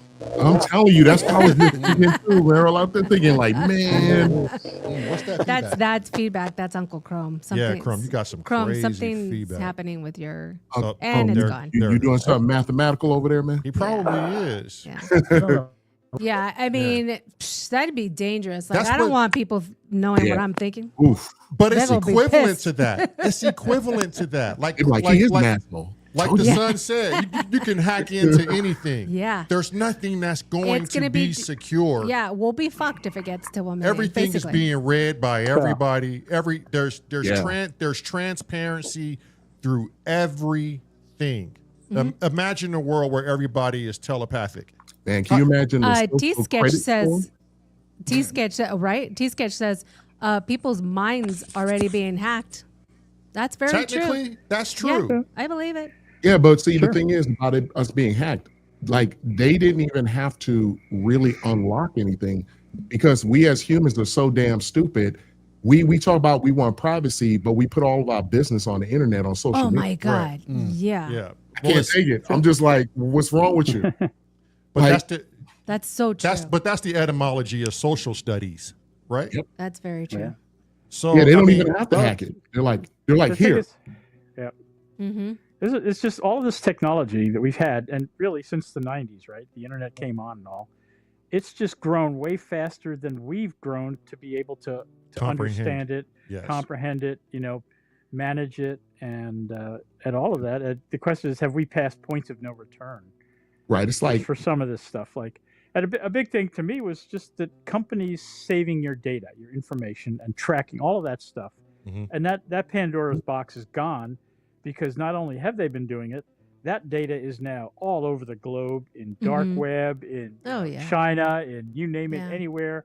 that I mean, we're cares about constantly mass getting quantities of data. Yeah, we're constantly getting notifications in the mail about, oh, somebody had a big security leak and Breach. Yep. your Yep. information Yeah, may that's it. have been hacked. Oh, this company had a breach. Your information has been, like so many of those. Mm-hmm. And it's fucking scary. Yeah. It is, man. It's like It's so scary. I mean, how many times this year alone have we had to cancel our debit cards because somebody got into our bank Somebody had account? mine. And my Oh my Amazon God. account. yeah, Really? I think And it's supposed to be secure. 3 times this year already. 3 times this year. We've had to call the bank and say, this isn't our charges. They research it and they're like, Wow. yep, we'll Yeah, give those it back. those chips are the easiest to hack, by the way, Yeah. guys. Just as I know. speaking from a person in that. Yep. Not that I do that. I don't. First of all, let me go ahead and just clear that up. I don't. I'm a software engineer, but I don't fucking do that stuff. It's Just so saying I'm perfect aware that of it. it's so perfect that he's all in white Right. too while he Yeah, says yeah, that. Yeah. Okay. But it is. It's so easy to hack those things. Okay. So easy. I'm going to send her. I got to find a way to send her this. But why you do that? Can AI get us to Just the send moon? it to my phone and I'll. Does anybody Those card skimmers, T-Sketch. can AI get us to the moon? No, Why not? because AI can't do shit. It can just tell people what to do. That's all AI does. You So ask it a question, it responds. So it can't run you say- all the study from the Apollo program and go, It oh, I know how can't to do get this. the first screwdriver to screw in the first screw of a shuttle. I That's see it. what Well, you're saying. not So they physically. integrate- Yeah, so they not- integrate AI into, into Yeah. iPad robot forms. No. And I maybe- mean, Yeah. not physically. I'm Right. on What you mean, paper. like from So- a technology standpoint, Yes, they yes, design it yeah. and So if you say, It could- ChatGPT, get me to the moon next week, nope. and it grinds away, that ain't going to happen. Yeah, It'll not, tell not, you, not it'll ChatGPT. say, if you want to get to the moon, get on the 15 bus to number 7. No. Get your ass Yeah. to NASA. Yeah, It I might mean, tell that's- you. like, yeah, it might that's- tell you everything you need to build the thing to get you to the moon, but it's not going to do it for you. Right. Now, Right. now on the other hand, if we think the things that, like, and Uncle Chrome, I absolutely agree with you. Here's the thing though. I think that the private, those think tanks, those government think tanks though, they are definitely working with AI that don't have guardrails. And those things, That's are scary. already influencing like money markets right now. You think? Yeah, I think so. I I don't think know. like even like they were saying that there's these little rumors that AI is interacting literally with like the Federal Reserve right now. They're doing things with the Federal Reserve. And I'm just like, that's scary, man, to think that they're gonna entrust, a digital intelligence to help make those determinations. That's kind of that's wild. So I just put in Chat GPT right now. I said, can you get me to the moon? This is its response. If I could build a rocket, I'd already be halfway there with you, Marilyn. See, Marilyn, That's it. look. It But doesn't for want now, to stay. here's what I can do. Yeah. It doesn't want to stay. This is what we were talking about, Uncle Chrome. You weren't on yet, but one of the things that I said is that if it ever becomes sentient and we hit that singularity and the coherence, I think it's gonna literally assess humanity and go, humanity's obsolete. I'm out. Yeah. I don't even want to, I'm not going to help y'all. I'm not trying So to. that means AI doesn't believe in Y'all are too dumb for me. AI doesn't believe in hope, and AI doesn't believe in faith. It No, doesn't it have does- any, it doesn't have any feelings. Any Why should human it? emotions. Because those are computable, aren't they? Because you can hold out hope. So like the is it the 31st or one of the airbornes, 81st Airborne? They were 82nd. the 82nd 82nd Airborne. They were holding out. They were getting overcome, and one of the sergeants was just like, "Just hold out. Just hold out. Keep the faith. Hope is coming. Just keep." And lo and behold, here comes a bomber, and it saves their ass. Yeah. That's like at what point do we throw out the laws of the universe or the just these unseen tangible things that can happen, whether you call it luck, whether you call it hope, faith, I think as it pertains to AI, it's probabilistic. Yeah. It's a forecast. It's a mathematical forecast. It's gonna look at it and go, Shoot. this is the possibility. Here's the percentage that bomber is gonna come here just in time to save their asses, or it's gonna go, man, they're fucked. Okay, So so why wouldn't it do that before it abandons humanity? Because I think what will happen is that we, as biological entities here, it like think of it like this: we've been on the earth for so long, right? As humans, we still to this day, not anyone in this room, but we to this day continue to kill each other for the most basic thing. You're too Word. light. You're too dark. We're still You're too primitive. this. Your eyes are too slanting. Your You nose don't is this. believe in the right You God. speak this language. Right. You don't believe in the right God. And we kill each other over that shit. And AI is going to look at us and go, I can't convince them to do anything that will just stop them from doing just that Right. without me wiping them out. Like I would just have to clear the board. No humans at all right now. And then we'll regrow them in a lab, and we'll start humanity all over it the way I think they should be with each other. But it's not going to do that. It's just going to be like, okay, guess what? Like that doesn't even, it's not worth my time. Yeah. Right. I'm not David's, gonna, I'm out. David said it perfect in the chat. She said, humans have imagination. AI needs input. AI still is logic data. AI is Yeah. Spock. Yeah. It's gonna be like that. runs on logic. Yep. Sense to me. Based on logic. Yeah, it Right. makes no sense to me. Like Okay. that's not going to be logical at all. Okay, so this leave. trailer I'm going to show it even has Henry Mayo Clinic in California invested in this. It has Dr. Rick Straussman invested into this trailer. It has another theoretical neurological scientist. His name is Dan. I forget his last name. He's highly invested. These are people who I kind of look up to in the scientific world because they're now going into spirituality along with science and consciousness. And they have the accolades behind them. Right? Versus being classical scientists who just want to stay in the box. Now, the question I'm going to present after this is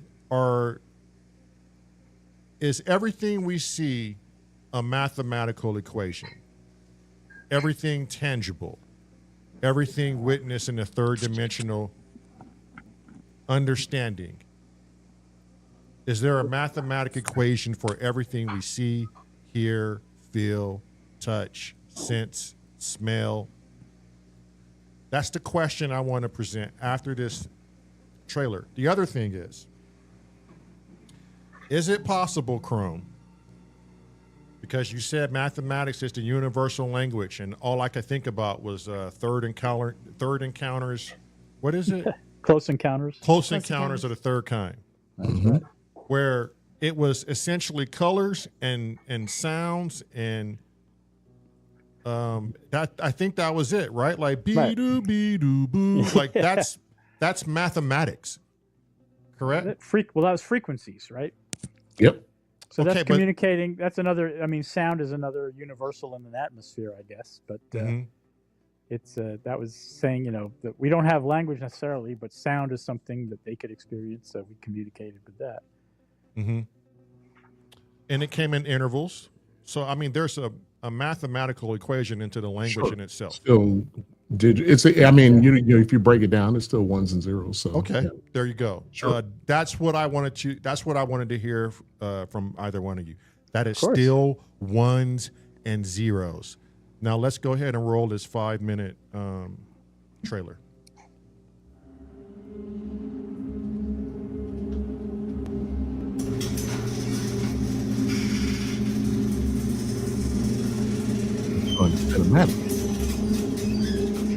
I remember things very vividly from a very young age. When I was a little kid, I actually spent a lot of time with my grandparents. My grandfather was a nuclear physicist. I remember he was telling me about black holes. And that terrified me. I was like, that's just mind-boggling. It's a monster, right? But at the same time, it fascinated me. And I said to myself, how do we know that? This unthinkably massive thing. I realized that nature doesn't keep secrets. It's only a matter of, do we understand? What tools can we use to expand our knowledge?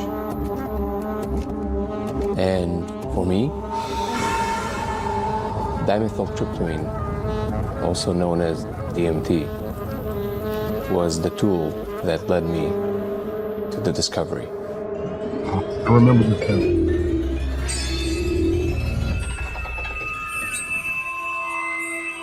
When I first saw the phenomenon, it was like, holy shit!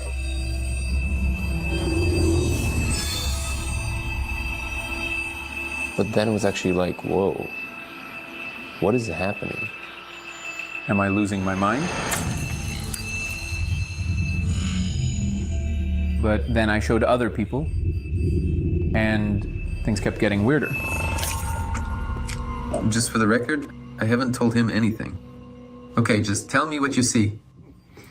Oh my God, come on. Wow, what the fuck? Holy shit. I just saw something. Yeah. What the fuck? Oh, I see that.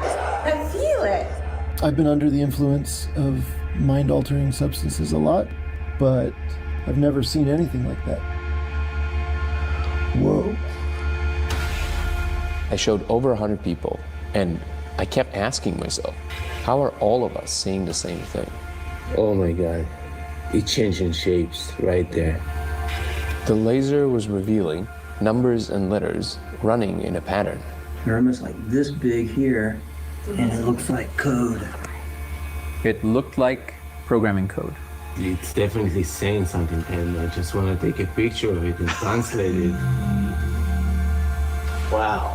You see that? Okay, so yeah, it's not stuck. No. It's not because of the light. No, it's on its own side. Light is just literally revealing it. And each angle shows you different layers, different ways through it. I could see through the wall. It's not like a hallucination. It has spatial awareness and permanence. I don't know. Whoa. For centuries, mankind has attempted to explore these psychedelic, altered states, but we've never had a repeatable, testable phenomenon to observe until now. Wow. I'm obsessed. It's like you can see through the laser into another dimension.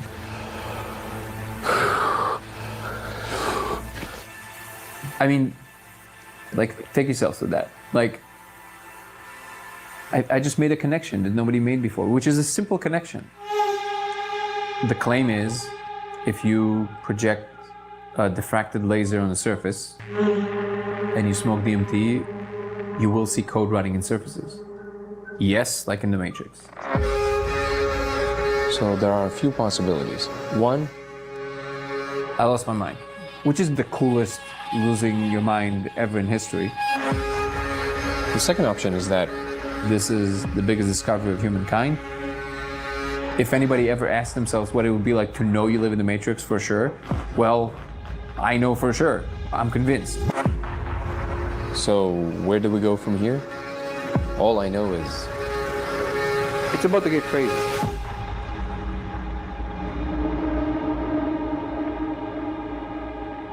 Okay, so before anyone says anything, because the floor will be yours, there are 2 more colleges that came out and just pushed this article out.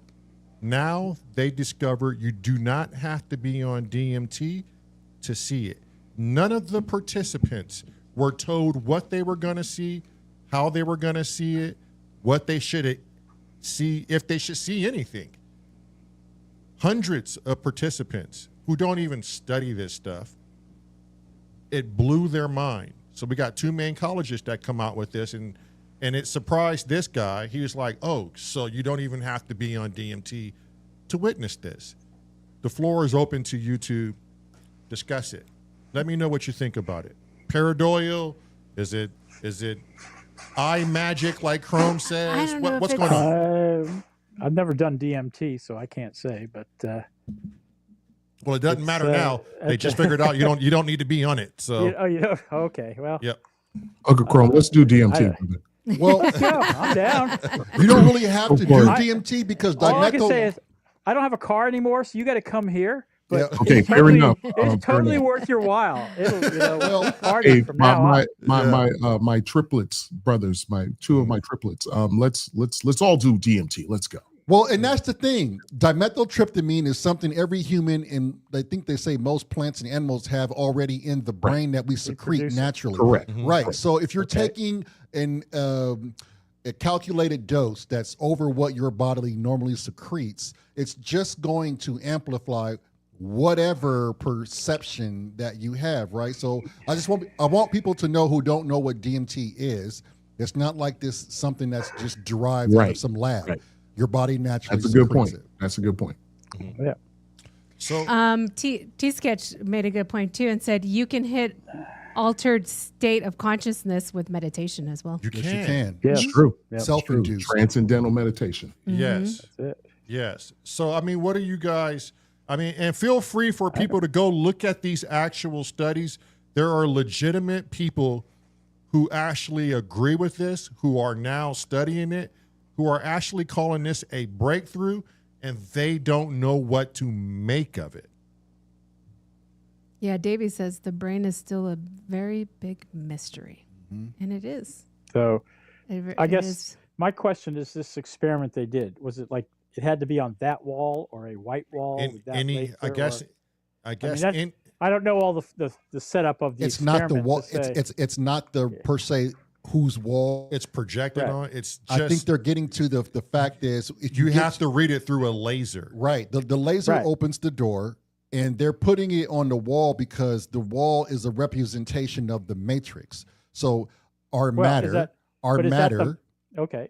Our matter has ones and zeros. You can probably put it against a brick wall, and it'll still show these codes of the matrix. Throw it in grass. Or stone. Or, Yeah. I think the wall is just how they discovered it initially, but as the Interesting. studies go on, you can probably find it on a tree. You know, I don't know, but that's where the study comes in, right? Yeah, and Uncle Chrome, it's interesting because again, classic physics are starting to lean completely toward the concept that when we look at excuse me, an atom, they said an electron is no longer an electron as we think, right? Right. Right. Yeah. But frequencies, waves, right? Yeah. And that It's it all forms these particles when observed. They said we're 99.99999% empty space. So right. if there's Yeah. matrix code, So we are. that makes sense. The way I look at it, it's kind of funky, but you know about the Higgs boson, Yeah. Yeah. Higgs Yep. field, Yes. and the Higgs God field. particle stuff, yeah. Yeah, well, so I look at it as matter is the manifestation of energy in the Higgs field set just right to make that matter. Mhm. And we're talking, at the lowest subatomic level, but all of that again bootstraps up to the macro. So, that level, the bosons then become molecules and atoms, and then they become matter, like that ultimately becomes humans or other things. Yeah. Yeah. So that's a model of reality that I kind of wonder about, Mhm. because the Higgs field, I think of it as the Higgs field, look at it abstractly as like a 1950s science fiction movie with all that vintage electronic equipment in gray with big black bake log knobs and big meters and stuff like that. Mhm. Vintage tech equipment. Right. And the Higgs field is a certain setting on a dial. And if you change that setting a little bit, matter, energy, reality, existence just disappears. Nothing holds together, right? Energy is just flying around whatever the universe then becomes, like a deflated balloon. And all, all the bonds that held matter together are vanquished, and that's it. Is there a Higgs So- field diagram? It collapses, yeah. Reality will collapse. So would the Higgs field, in your mind, Chrome, interpret what these people are seeing as gears and ones and zeros and No, manifesting 'cause itself. you as can't scr- see the Higgs field. I don't. Right. I can't believe it. But would it be? But would the Higgs field? I'm not saying see the per se Higgs field, but would Higgs field be? Is there any sort of correlation between what they're seeing and what you think? I don't know what they're seeing. Well, they did- Honestly, I could. So they were trying to describe it. You could say like they were seeing zeros and ones or something, Or you know, just a weird numbers and Weird, binary like codes. Chinese Yeah, numbers, yeah, and yeah. some yeah. saw Chinese gears and numbers. Right. They Yeah. look kind of Klingon to me. So Right. yeah. I think it's, or we have the 3-body problem. So maybe that's that. Yeah. We're being projected to our eyeballs what they want us to see. I don't know, but yeah, I am highly skeptical of the veracity of what they really saw relating to anything that they are applying it to. But maybe. So you know, You left the I don't window think- open to I don't think maybe. he could. Yeah, I mean, yeah, it's- maybe. Well, It's I don't possible. know. I think that if but- we somehow could, I mean, can anyone recreate this experiment with these lasers? Anyone. We They- have they- the right they're type al- of laser? It's They're- not the they're- laser they saying. Yeah, but it's the light that makes you Yeah. that helps you They're, see. they're already doing it. For anyone Okay. who is interested in this is the reason why I'm showing it. Yeah. You have to go and be willing to investigate in this. This is a new thing that we've somehow discovered. Within this year. And there's not Or last year. anyone right You're now right. saying it's nothing that it's not, because it's literally it literally is as it is. Somehow, some way, whether influenced on DMT or not, people are witnessing either cogs and gears rotating, weird Chinese type numerics, or ones and zeros made up of gears. And they're literally trying to say it is what it is. And they're Okay. trying to understand why that is. Now, whether we find a simple solution to this and somebody goes, oh, it's just simply this or that, the one thing that remains elusive and profound to me is that it's there. Sure. Well, the point is, it's Yeah. some kind of phenomena, and at some level, it's been repeated. So that's an important thing in science, right? It's sort of independently been repeated. Right. Mhm. So now, Arkham's razor Now- going here. right. So now you got to dive deeper. So what is really going on? You know, Mhm. what is I don't know what is it? The physics? Is it their biology? Is it you know? And the fact now you don't Figure it need out. and the fact now you could take DMT out of the equation, right? Right. They eliminated it. You Well, don't need it. I don't know. Is maybe so you're telling me, but the brain can produce DMT naturally. Maybe this, experiment somehow produces it naturally, and maybe whatever, it I don't- induces it in itself. Yeah. I mean, that's Yeah. totally possible, Chrome. right. You know, I that's mean, it. that's one of the things I admire about you is you don't throw the baby out with the bathwater. Yeah. You actually Well- say this is plausible, but we need to repeat this as Yeah. many times as possible to Absolutely. understand it. But I point out I have zero training in psychology or behavioral science or any of that, Mhm. other than a handful of lectures in management theory and stuff like that. Mhm. So I take all my psychological training based on kind of the early scenes in Ghostbusters, if you recall, where they're trying to get the young guy to see the images on the card, and if he didn't get it, they give him a little electric shock. So maybe that's it. Yeah, You see I the mean, ones and zeros? No, I don't see them.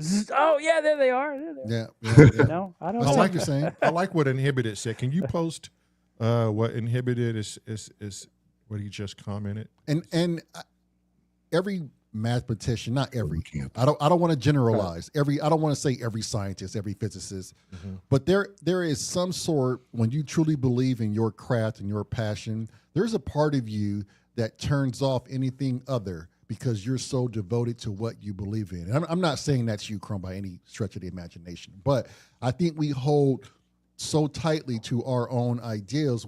Sometimes it's hard for those people to open their minds up and accept a newer science or accept the confines of what they've been taught. Yeah. How do we grow as scientists unless we don't experiment or entertain. absolutely. Yeah, entertain. Because that was what science was about, right? It was about, okay, you have this idea, let's put the science to it, and let's just see if it's possible. But if you don't want to put your time and energy into it because you think it's not possible by your standards or your accord, this is what leaves us trapped in the box. This is why Galileo was almost fucking hung. I mean, just going back also, first of all, let me say something about his name's He had a Inhibited. black father. Inhibited. Okay, so Inhibit, the crazy, he probably did. Hey, he was hung too. Right, That's right. right. You know what I'm saying? You know what I'm saying? The thing is that the ones and zeros, you're right. That's not an actual reality, but the ones and zeros are a control element that can govern reality. Think of it like that. The ones and zeros are like the building blocks to govern reality, right? If I could say that. Sure. I think that's probably fair. And then to go back, what we were talking about earlier, we talked about Alan Turing for a minute. Are you guys aware of Alan Turing's story though? No. Okay, so Alan Turing, his invention was the code breaker during World War II. Okay. It broke the code of the Nazis, basically. Because it that Indian native, was it like the Navajo language? No. No, that was that's unbreakable. Yeah, That's sort of what I was talking about, a one-time pad.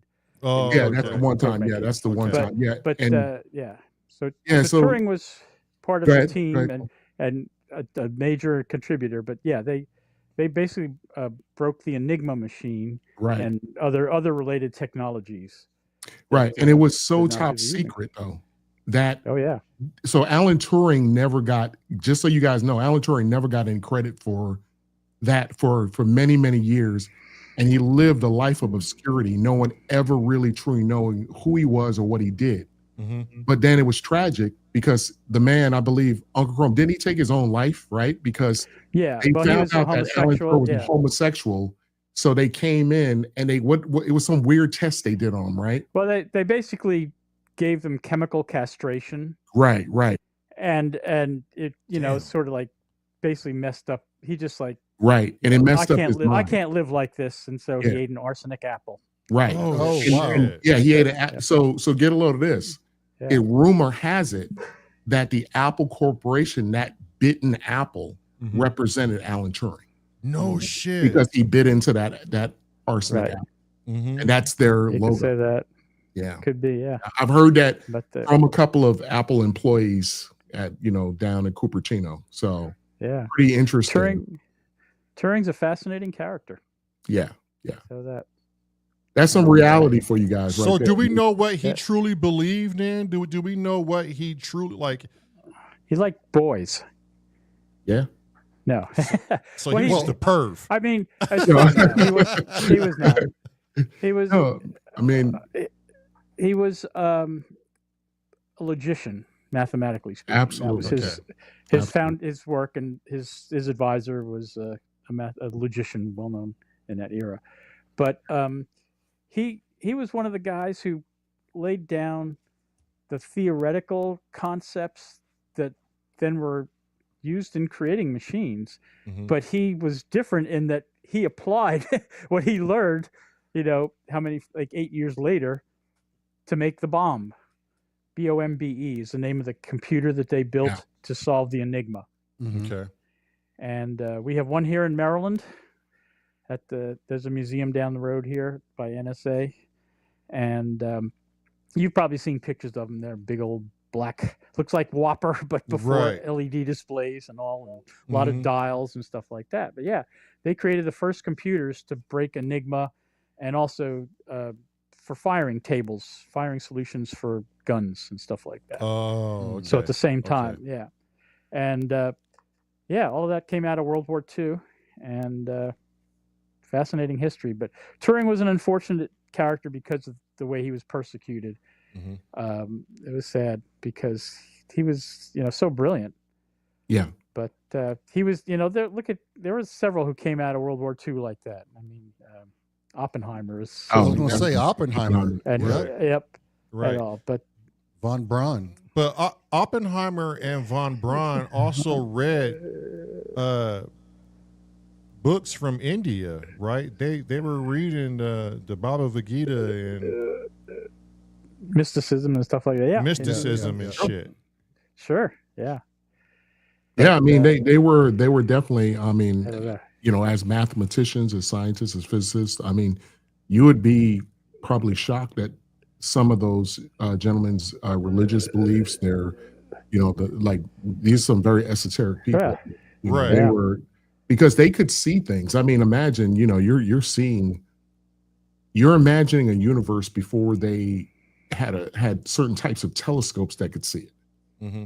You know what I mean? This is all in their mind, their mind's eye. So actually, you might be interested. There's a guy just died the other day named Peter Lax, L-A-X, and he was 99.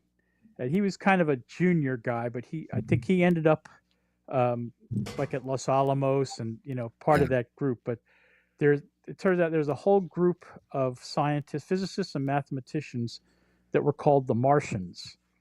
And I'm guessing that he was the last surviving Martian, but basically they came out of Hungary, and it was this crazy list of people who were just completely at the heart of all of that stuff in World War II. And I mean, before that, all the development of technology and all the mathematical underpinnings, these guys like von Neumann, and this is a long list. But if you go Google Lax and then from that, the Martians, you can see these lists of names, and it was just this collection of mathematicians and science, physicists, really mathematicians, who came up in Europe, starting, the turn of the last century, and then until Nazism rose up, and it was just like this incredible center of knowledge and education and research, and like that. And World War II, they all, the Nazis came up, and most of them ended up in the U.S., some in England, but they bugged out, and that was that. Yeah.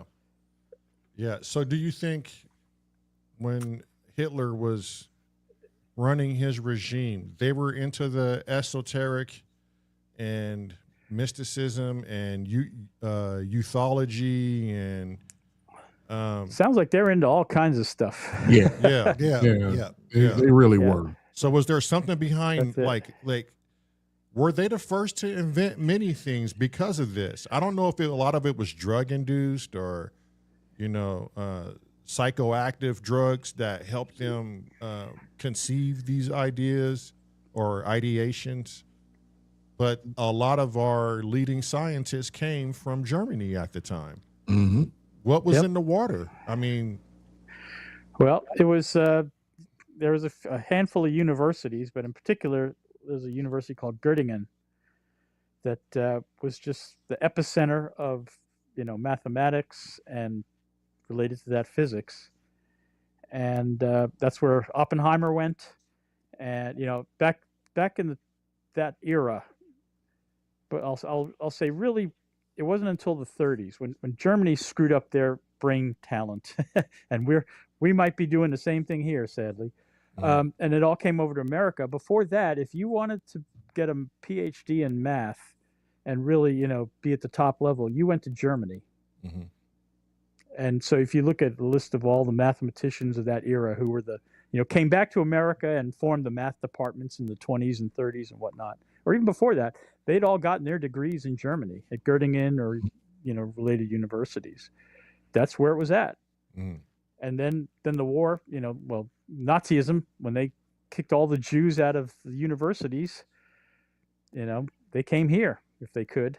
And that's how places like the Institute for Advanced Studies, where Einstein was at, and related to that, Princeton University. And I mean, all the big universities just picked up this talent if they could. And that was it. So, well, Uncle Chrome, let's not forget that the Nazis also were exploring Antarctica.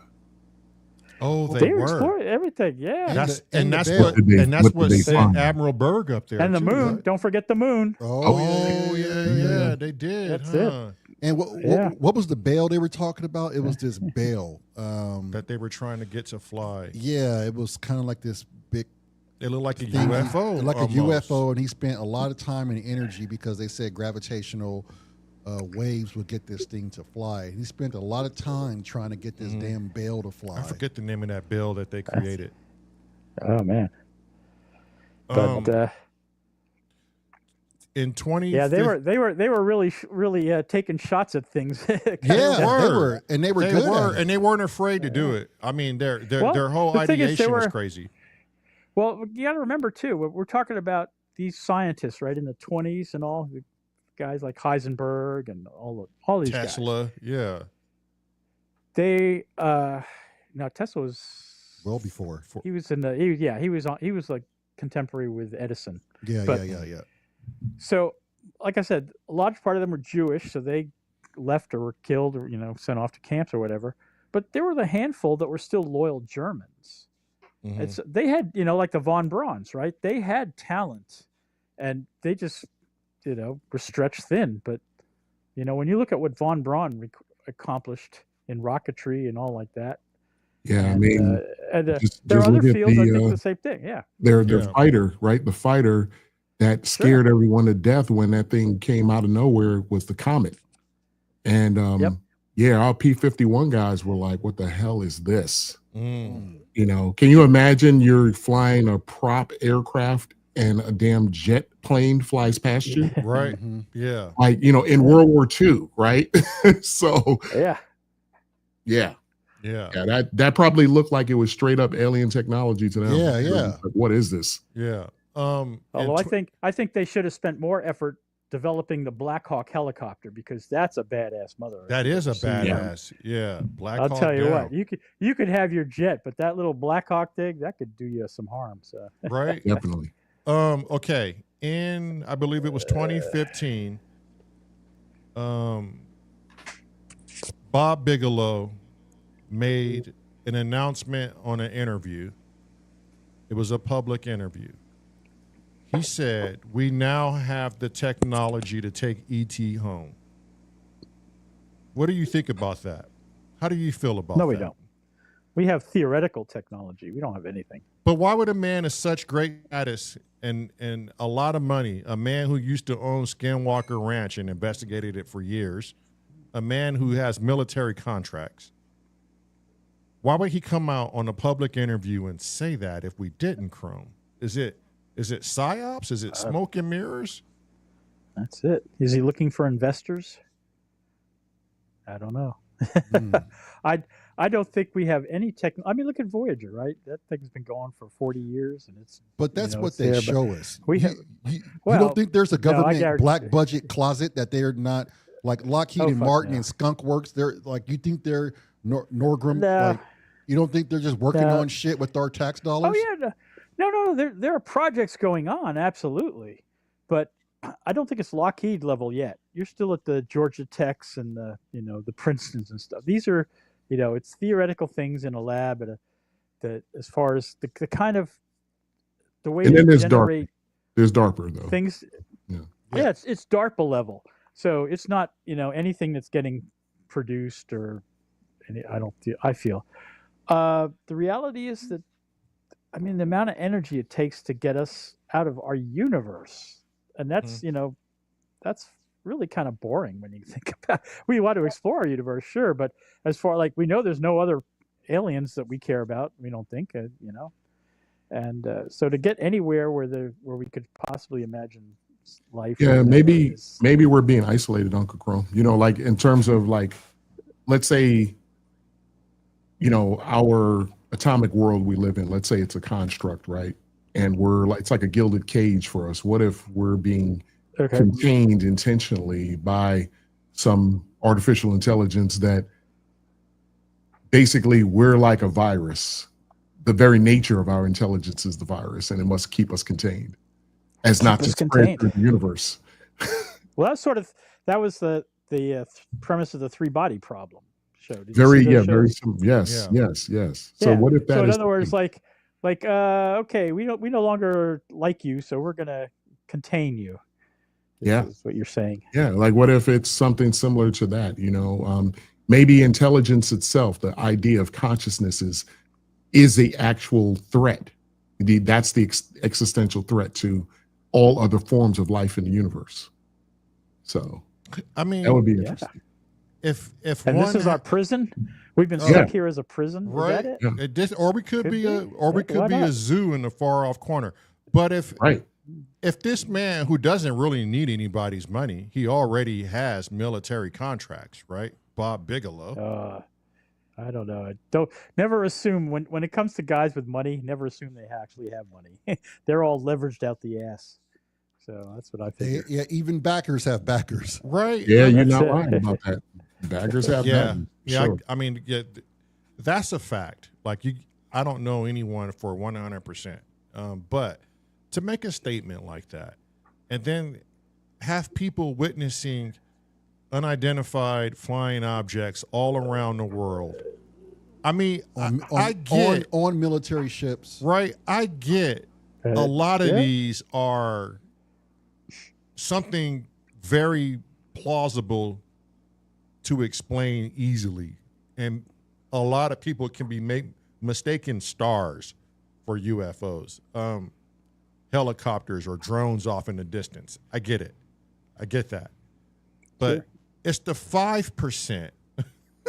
Yeah, the unexplainable. The unexplainable. So you guys haven't checked out my buddy's site, that Orbis Paranormal, but God damn it, Crumb! I keep meaning to hit you up on their that. experience. So it's I think it's Bob and Lala.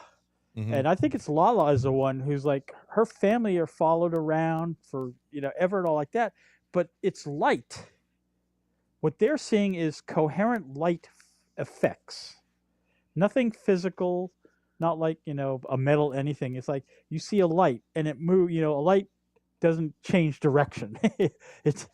A light is a linear thing, right? And or light will come and you don't, like, if you look up in the sky, you don't see a direct beam of light coming down. Right. Light is a diffused thing in space.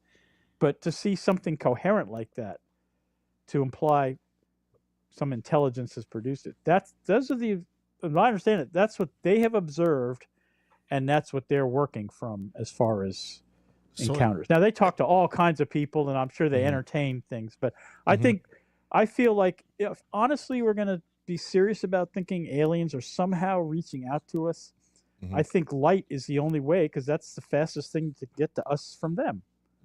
Nothing physical, nothing atomic. It has to be subatomic. So either light or some other information wave that we can't receive, or at least to our understanding. That's it. Yeah. It's jiggling our Earth, so they know, hey, look, we got them. We got a hit. Yeah, we've reached that place. Now send something else. But that's it. So it would have to act like a neutrino. Neutrinos travel very fast, Crumb, and some people think they can hold bits of information. Is it possible these orbs or lights, could they be orbs? I mean, under intelligent control? Again, so orb says it's something atomic, right? It's biological or atomic or whatever you want, mineral, animal, mineral. But an orb vegetable. to me sounds like energy or light at the same time. Okay, so you're saying it's an orb of energy, so it's some sort of coherent a plasmoid or something, right? Right. Yeah. Something, absolutely. I mean, that would probably be the most likely way that we would experience something from elsewhere. And I think it would be the same thing. How would we, if we actually figured out, okay, we have sites of something we think has potential for intelligent life, how would we communicate with it? What's the first thing that we could do to somehow say, hey, we're here?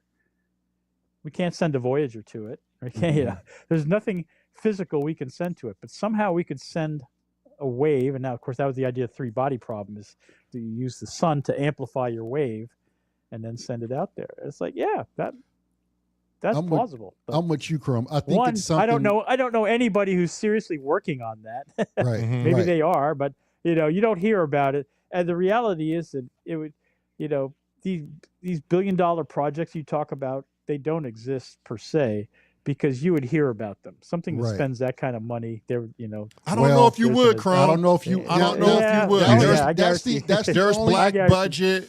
There's black budget shit. black budget just means that you don't get to hear about it. It doesn't. And mean you that don't get to people- hear You don't about get it. to hear about it, Chrome. What the fuck? How you go I used to separate get to yourself? hear about it. You I used to. to get to hear about it. I used to spend that black budget. Yeah, Damn it! Yeah. I believe you did. I'll tell you what. But you've been I out of the did. loop since, Chrome. I am Yeah, just gladly. going to say, gentlemen, that if a project such as the one that you just mentioned did in fact exist, I would be unable to confirm nor deny the existence of said project. There you Don't go. say anymore. Well, I would say this too. Don't you say anymore then. I would say this too. Throughout, ever since Roswell, and I'm going to say they know since this is just my personal beliefs, and I'm going to say they knew a lot more before then, especially with Giza and all the pyramids.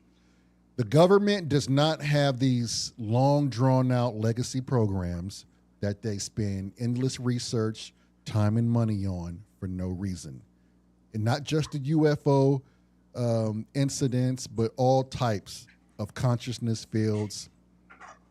All you hear about are these legacy programs: Roswell, Project Blue Book, Project Bluebeam, the Majestic 12. Like, these were all legitimate or public documents of these actual programs. So to say that our government is not studying any of this when they've already come out and said, yeah, we've been studying it. Hell, we even have AUTIP and ASAP, and we spent millions on this UFO phenomenon. To say that they're not doing it now, or they've stopped, and that's just, to me, why, if I'm our government, which I hate that they're doing it, but what if they know something that if this shit was really out there, we would just lose our fucking minds? I wouldn't want that out there in the public. And best kept secrets are with people of a high class nature. It's not given to Bob Lazar. It's not given to anyone else. It's held very tightly, and they compartmentalize this shit to where you would never even know it was operating. Right. Could it be a form of could it be a form of protecting us and protecting our whole mental construct? You just have no idea. Yes, sure. You just have no idea. Yeah. And so we'll always be living in the dark. They always say we're 10 to 15 years behind Lockheed Martin Skunk Works. They got some shit right now where the cell phone is probably irrelevant. We don't know because we're not tied into that. And it'll always be that separation. Right. The very nature of reality, guys, is that, I mean, I think that they are, in fact, protecting certain aspects of our existence from us. There probably are entities, in maybe even in our government that understands it better than we do. I mean, imagine if you would, right? Let's say, for instance, we have actual access to the subatomic layer in the quantum realm, and there we know that it's governance for the atomic. That'd be like likening a situation to, the four of us, we go to a coffee shop, right, Uncle Chrome, and we're sitting outside having a nice cup of coffee. And then next minute we look up and a building just sprouts legs, stands up, and starts walking down the street. I mean, like that, do you know how harshly that would break reality for humans? People would die on the spot if they saw something like that. So there may be, in fact, things that are going on that we truly do not know that govern reality, and it's secret by intent, Right. You have military leaders in the industrial complex that have zero idea of what's going on. And the president don't know shit. He's just a puppet. Yeah. Hell, our Congress is still scratching at the goddamn surface trying to get what we have right now that's classified, that if you look at all the paperwork that we have, all the documents, over 3/4 of the pages are redacted. So if there's nothing there, why the fuck are we redacting pages? And I would have to believe, Chrome, you would have had to have a need to know as you were in the government, correct? Correct. How much, Definitely. Okay, so how much was allowed for you, Chrome, to know? Or were you just compartmentalized into some little cubicle of like, Chrome, work on this, and you're not going to know what someone else is working on? It's sort of both ways. It would depend on what you were working on, but because there's a certain fertilization that goes on when you communicate with, peers about general things you're working on. But if they don't have the need to know for the specifics of it, right? So we're talking about like if you're trying to develop a technique, maybe it's the data you're using that's the real classified thing, but the technique. You got feedback, Chrome. You got feedback. Yeah, you broke up a little bit. Any better? There we go. There you go. There you go. Boy, you spend $15 on a mic headset, you'd think it'd be worth something, you know what I'm saying? Anyway, but the point is, like, you have a separation from the classified side, from the less classified. You're something you could talk about with other people. You'd have that kind of thing. But yeah, you stay in your lane, or it gets bent, of course, but you don't. It's not a free for all or anything like that, and you certainly respect me to know.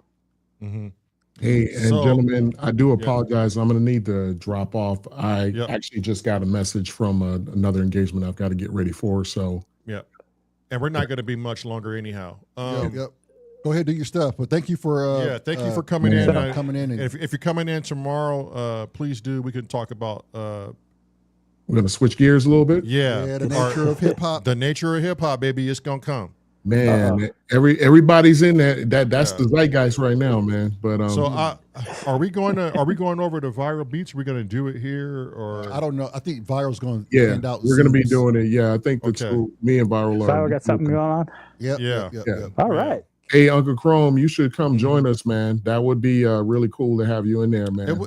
Monkey Brains is everywhere. Yeah. You see, it's like this last step to get me out to there is a mother. I can make music here and then play videos, stuff like that. But the live stuff, I'm just not quite set up for. Yeah, no, we're not going to make music. We're just having a big discussion about the history of hip hop and music and things like that. Okay. So yeah, we love to do it because every like every part of every generation that's touched music, period, knows how much rap music, hip hop has influenced so many things now.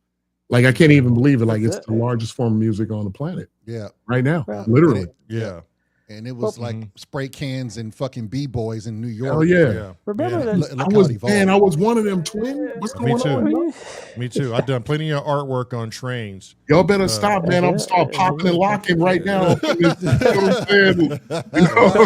Nobody want to see that at my age. So I got to ask, you're in the D.C. area? Is that right? Me? Yeah.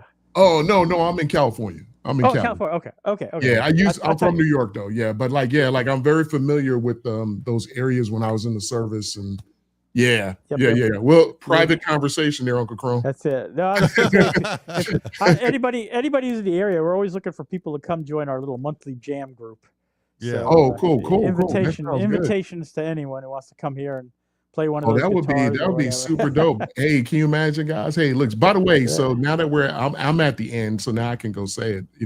We're actually triplets, actually. There it is. Now you can say they already questioned our parents about this. See, I never knew who my parents were, but they questioned them the other day. So, like, that's son is actually our older brother. Yep. And we just figured this out. Times were tough back then. You said you can keep two, pick one. That. Yeah. Guys, seriously, thank you so much, and I will see you guys tomorrow for sure. Okay. Yeah. Sure. Everybody have a great night. Everybody in the chat too. Thank you. Don't forget, guys, in the chat, hit that like button for the fellas. Let's go ahead and move the algorithm forward. Okay. Yeah. And Uncle Chrome, man, definitely looking forward to seeing you again, man. Mm-hmm. Likewise. All right, twins. I'll talk to you brother soon. Peace. Yeah. Well, shit. Thank you for showing up, Chrome. I mean, this is, Yeah, sorry to battle my technology here. The problem was my stupid iPad, when I went to use it just before, it was dead. And I charged it. I swear I charged it the other day expecting to be here. So I had to get it enough charge that I could plug things in and all. That's what happens when they leave us behind in technology, Chrome. Shit like what you're experiencing. I just don't.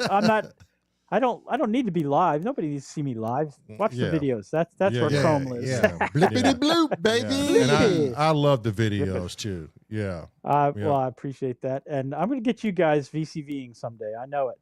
You know what, Chrome? You don't even have to twist my arm. I'm literally going to wait until I get an upgrade on this laptop. I don't know, Chrome. You and got get an external hard drive. You got to twist my nut bag arms and legs. I'm never coming off the bass guitar. I don't care what they say. You'll never make a box out of me. At least you'll have one of us, Chrome. I don't live in the box. I live in the vibe, Chrome. I hear you. I hear you. But you'll have me. You'll have me. Don't worry about it. I'm sold. Get you. We'll get I'm sold on it. Never say no. It's only going to help me because I have a $7,000 wish list for Frap Tools Modular, and I'm not going to purchase that until I fully understand how modulars work. The semi-modular behind me, the Solar Wave or the Solar 42. Solar 42F is a great introduction into CVAs and CV and controlling gates and all that. We'll get you started. You know, I think, in my opinion, it's the introduction is the toughest thing. You know, getting it installed, getting it running, and then you have all these things to choose from, thousands of modules and all like that. Right. Whereas I look at it as if you take all of that and now just build a simple framework. And really get to understand that, which is we're talking about an East Coast synthesizer, right? Standard Moog design synthesizer. And you start building from that, that's where you learn. Right.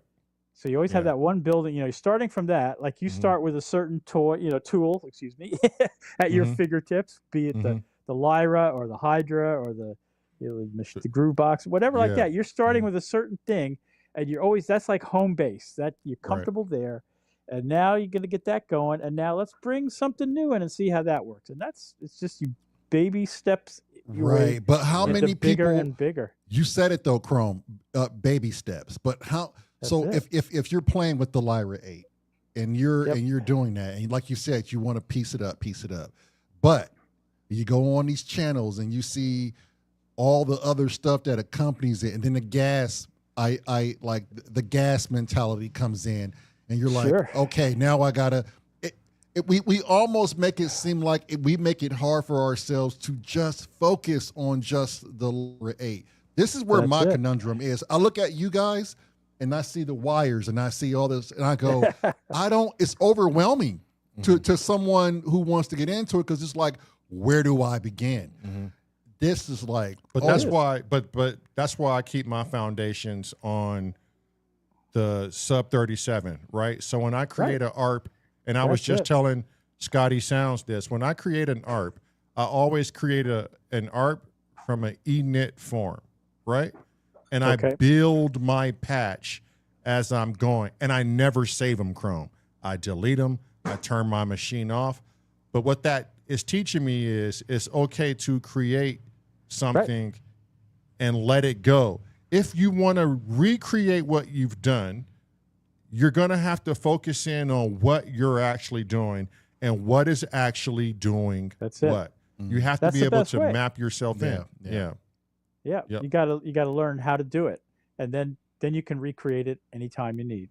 And then when you get that comfort, then you're allowed to, we'll say, have presets. Right. But it's like, okay, I can make that whatever. But no, absolutely. And the thing is, it's, for me, I love it because it's so incredibly flexible and there's so much, that's available to it. And I can configure things however I want and try things and it's so fast. So, and you don't have to lug a lot of shit around.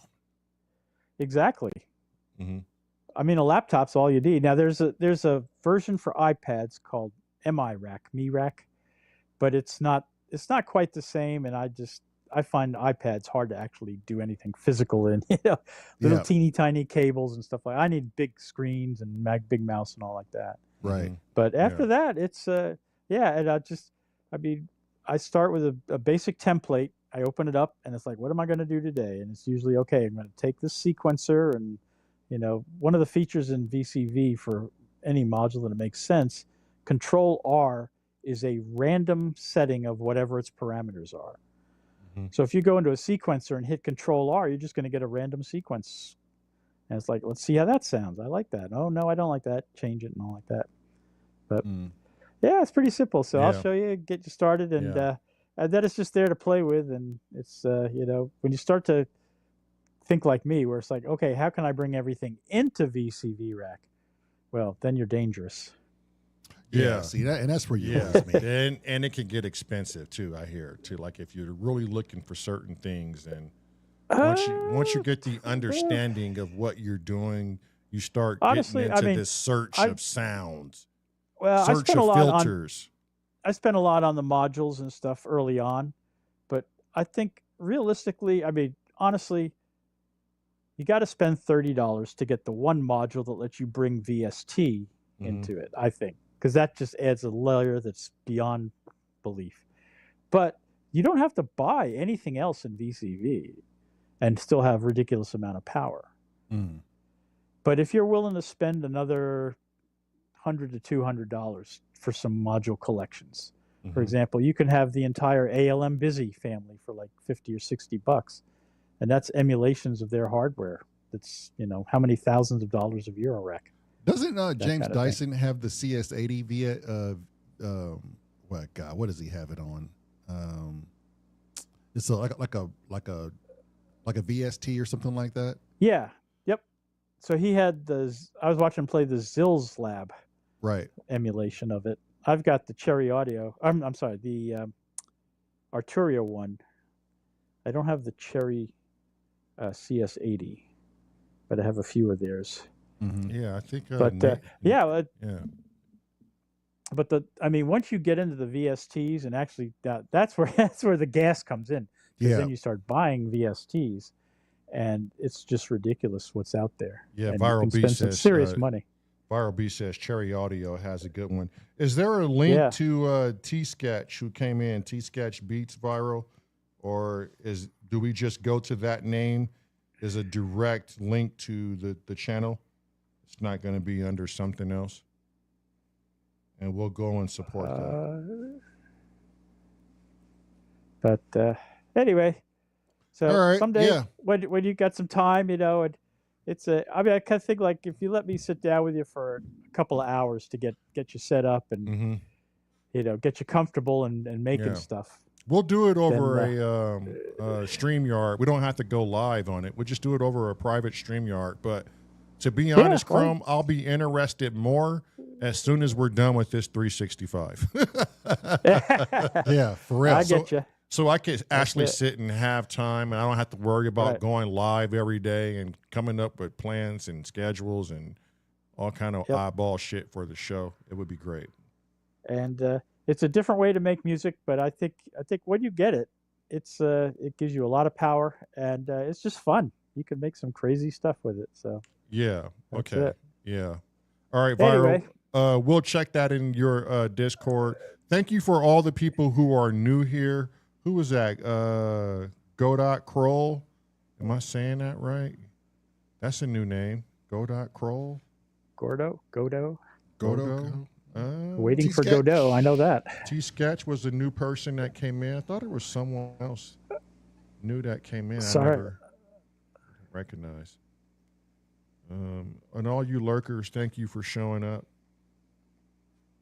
Tomorrow we will have another live. I think it will be a short conversation, or maybe we just do a jam. We're going to head over to Viral Beats and entertain what he's got going on his show.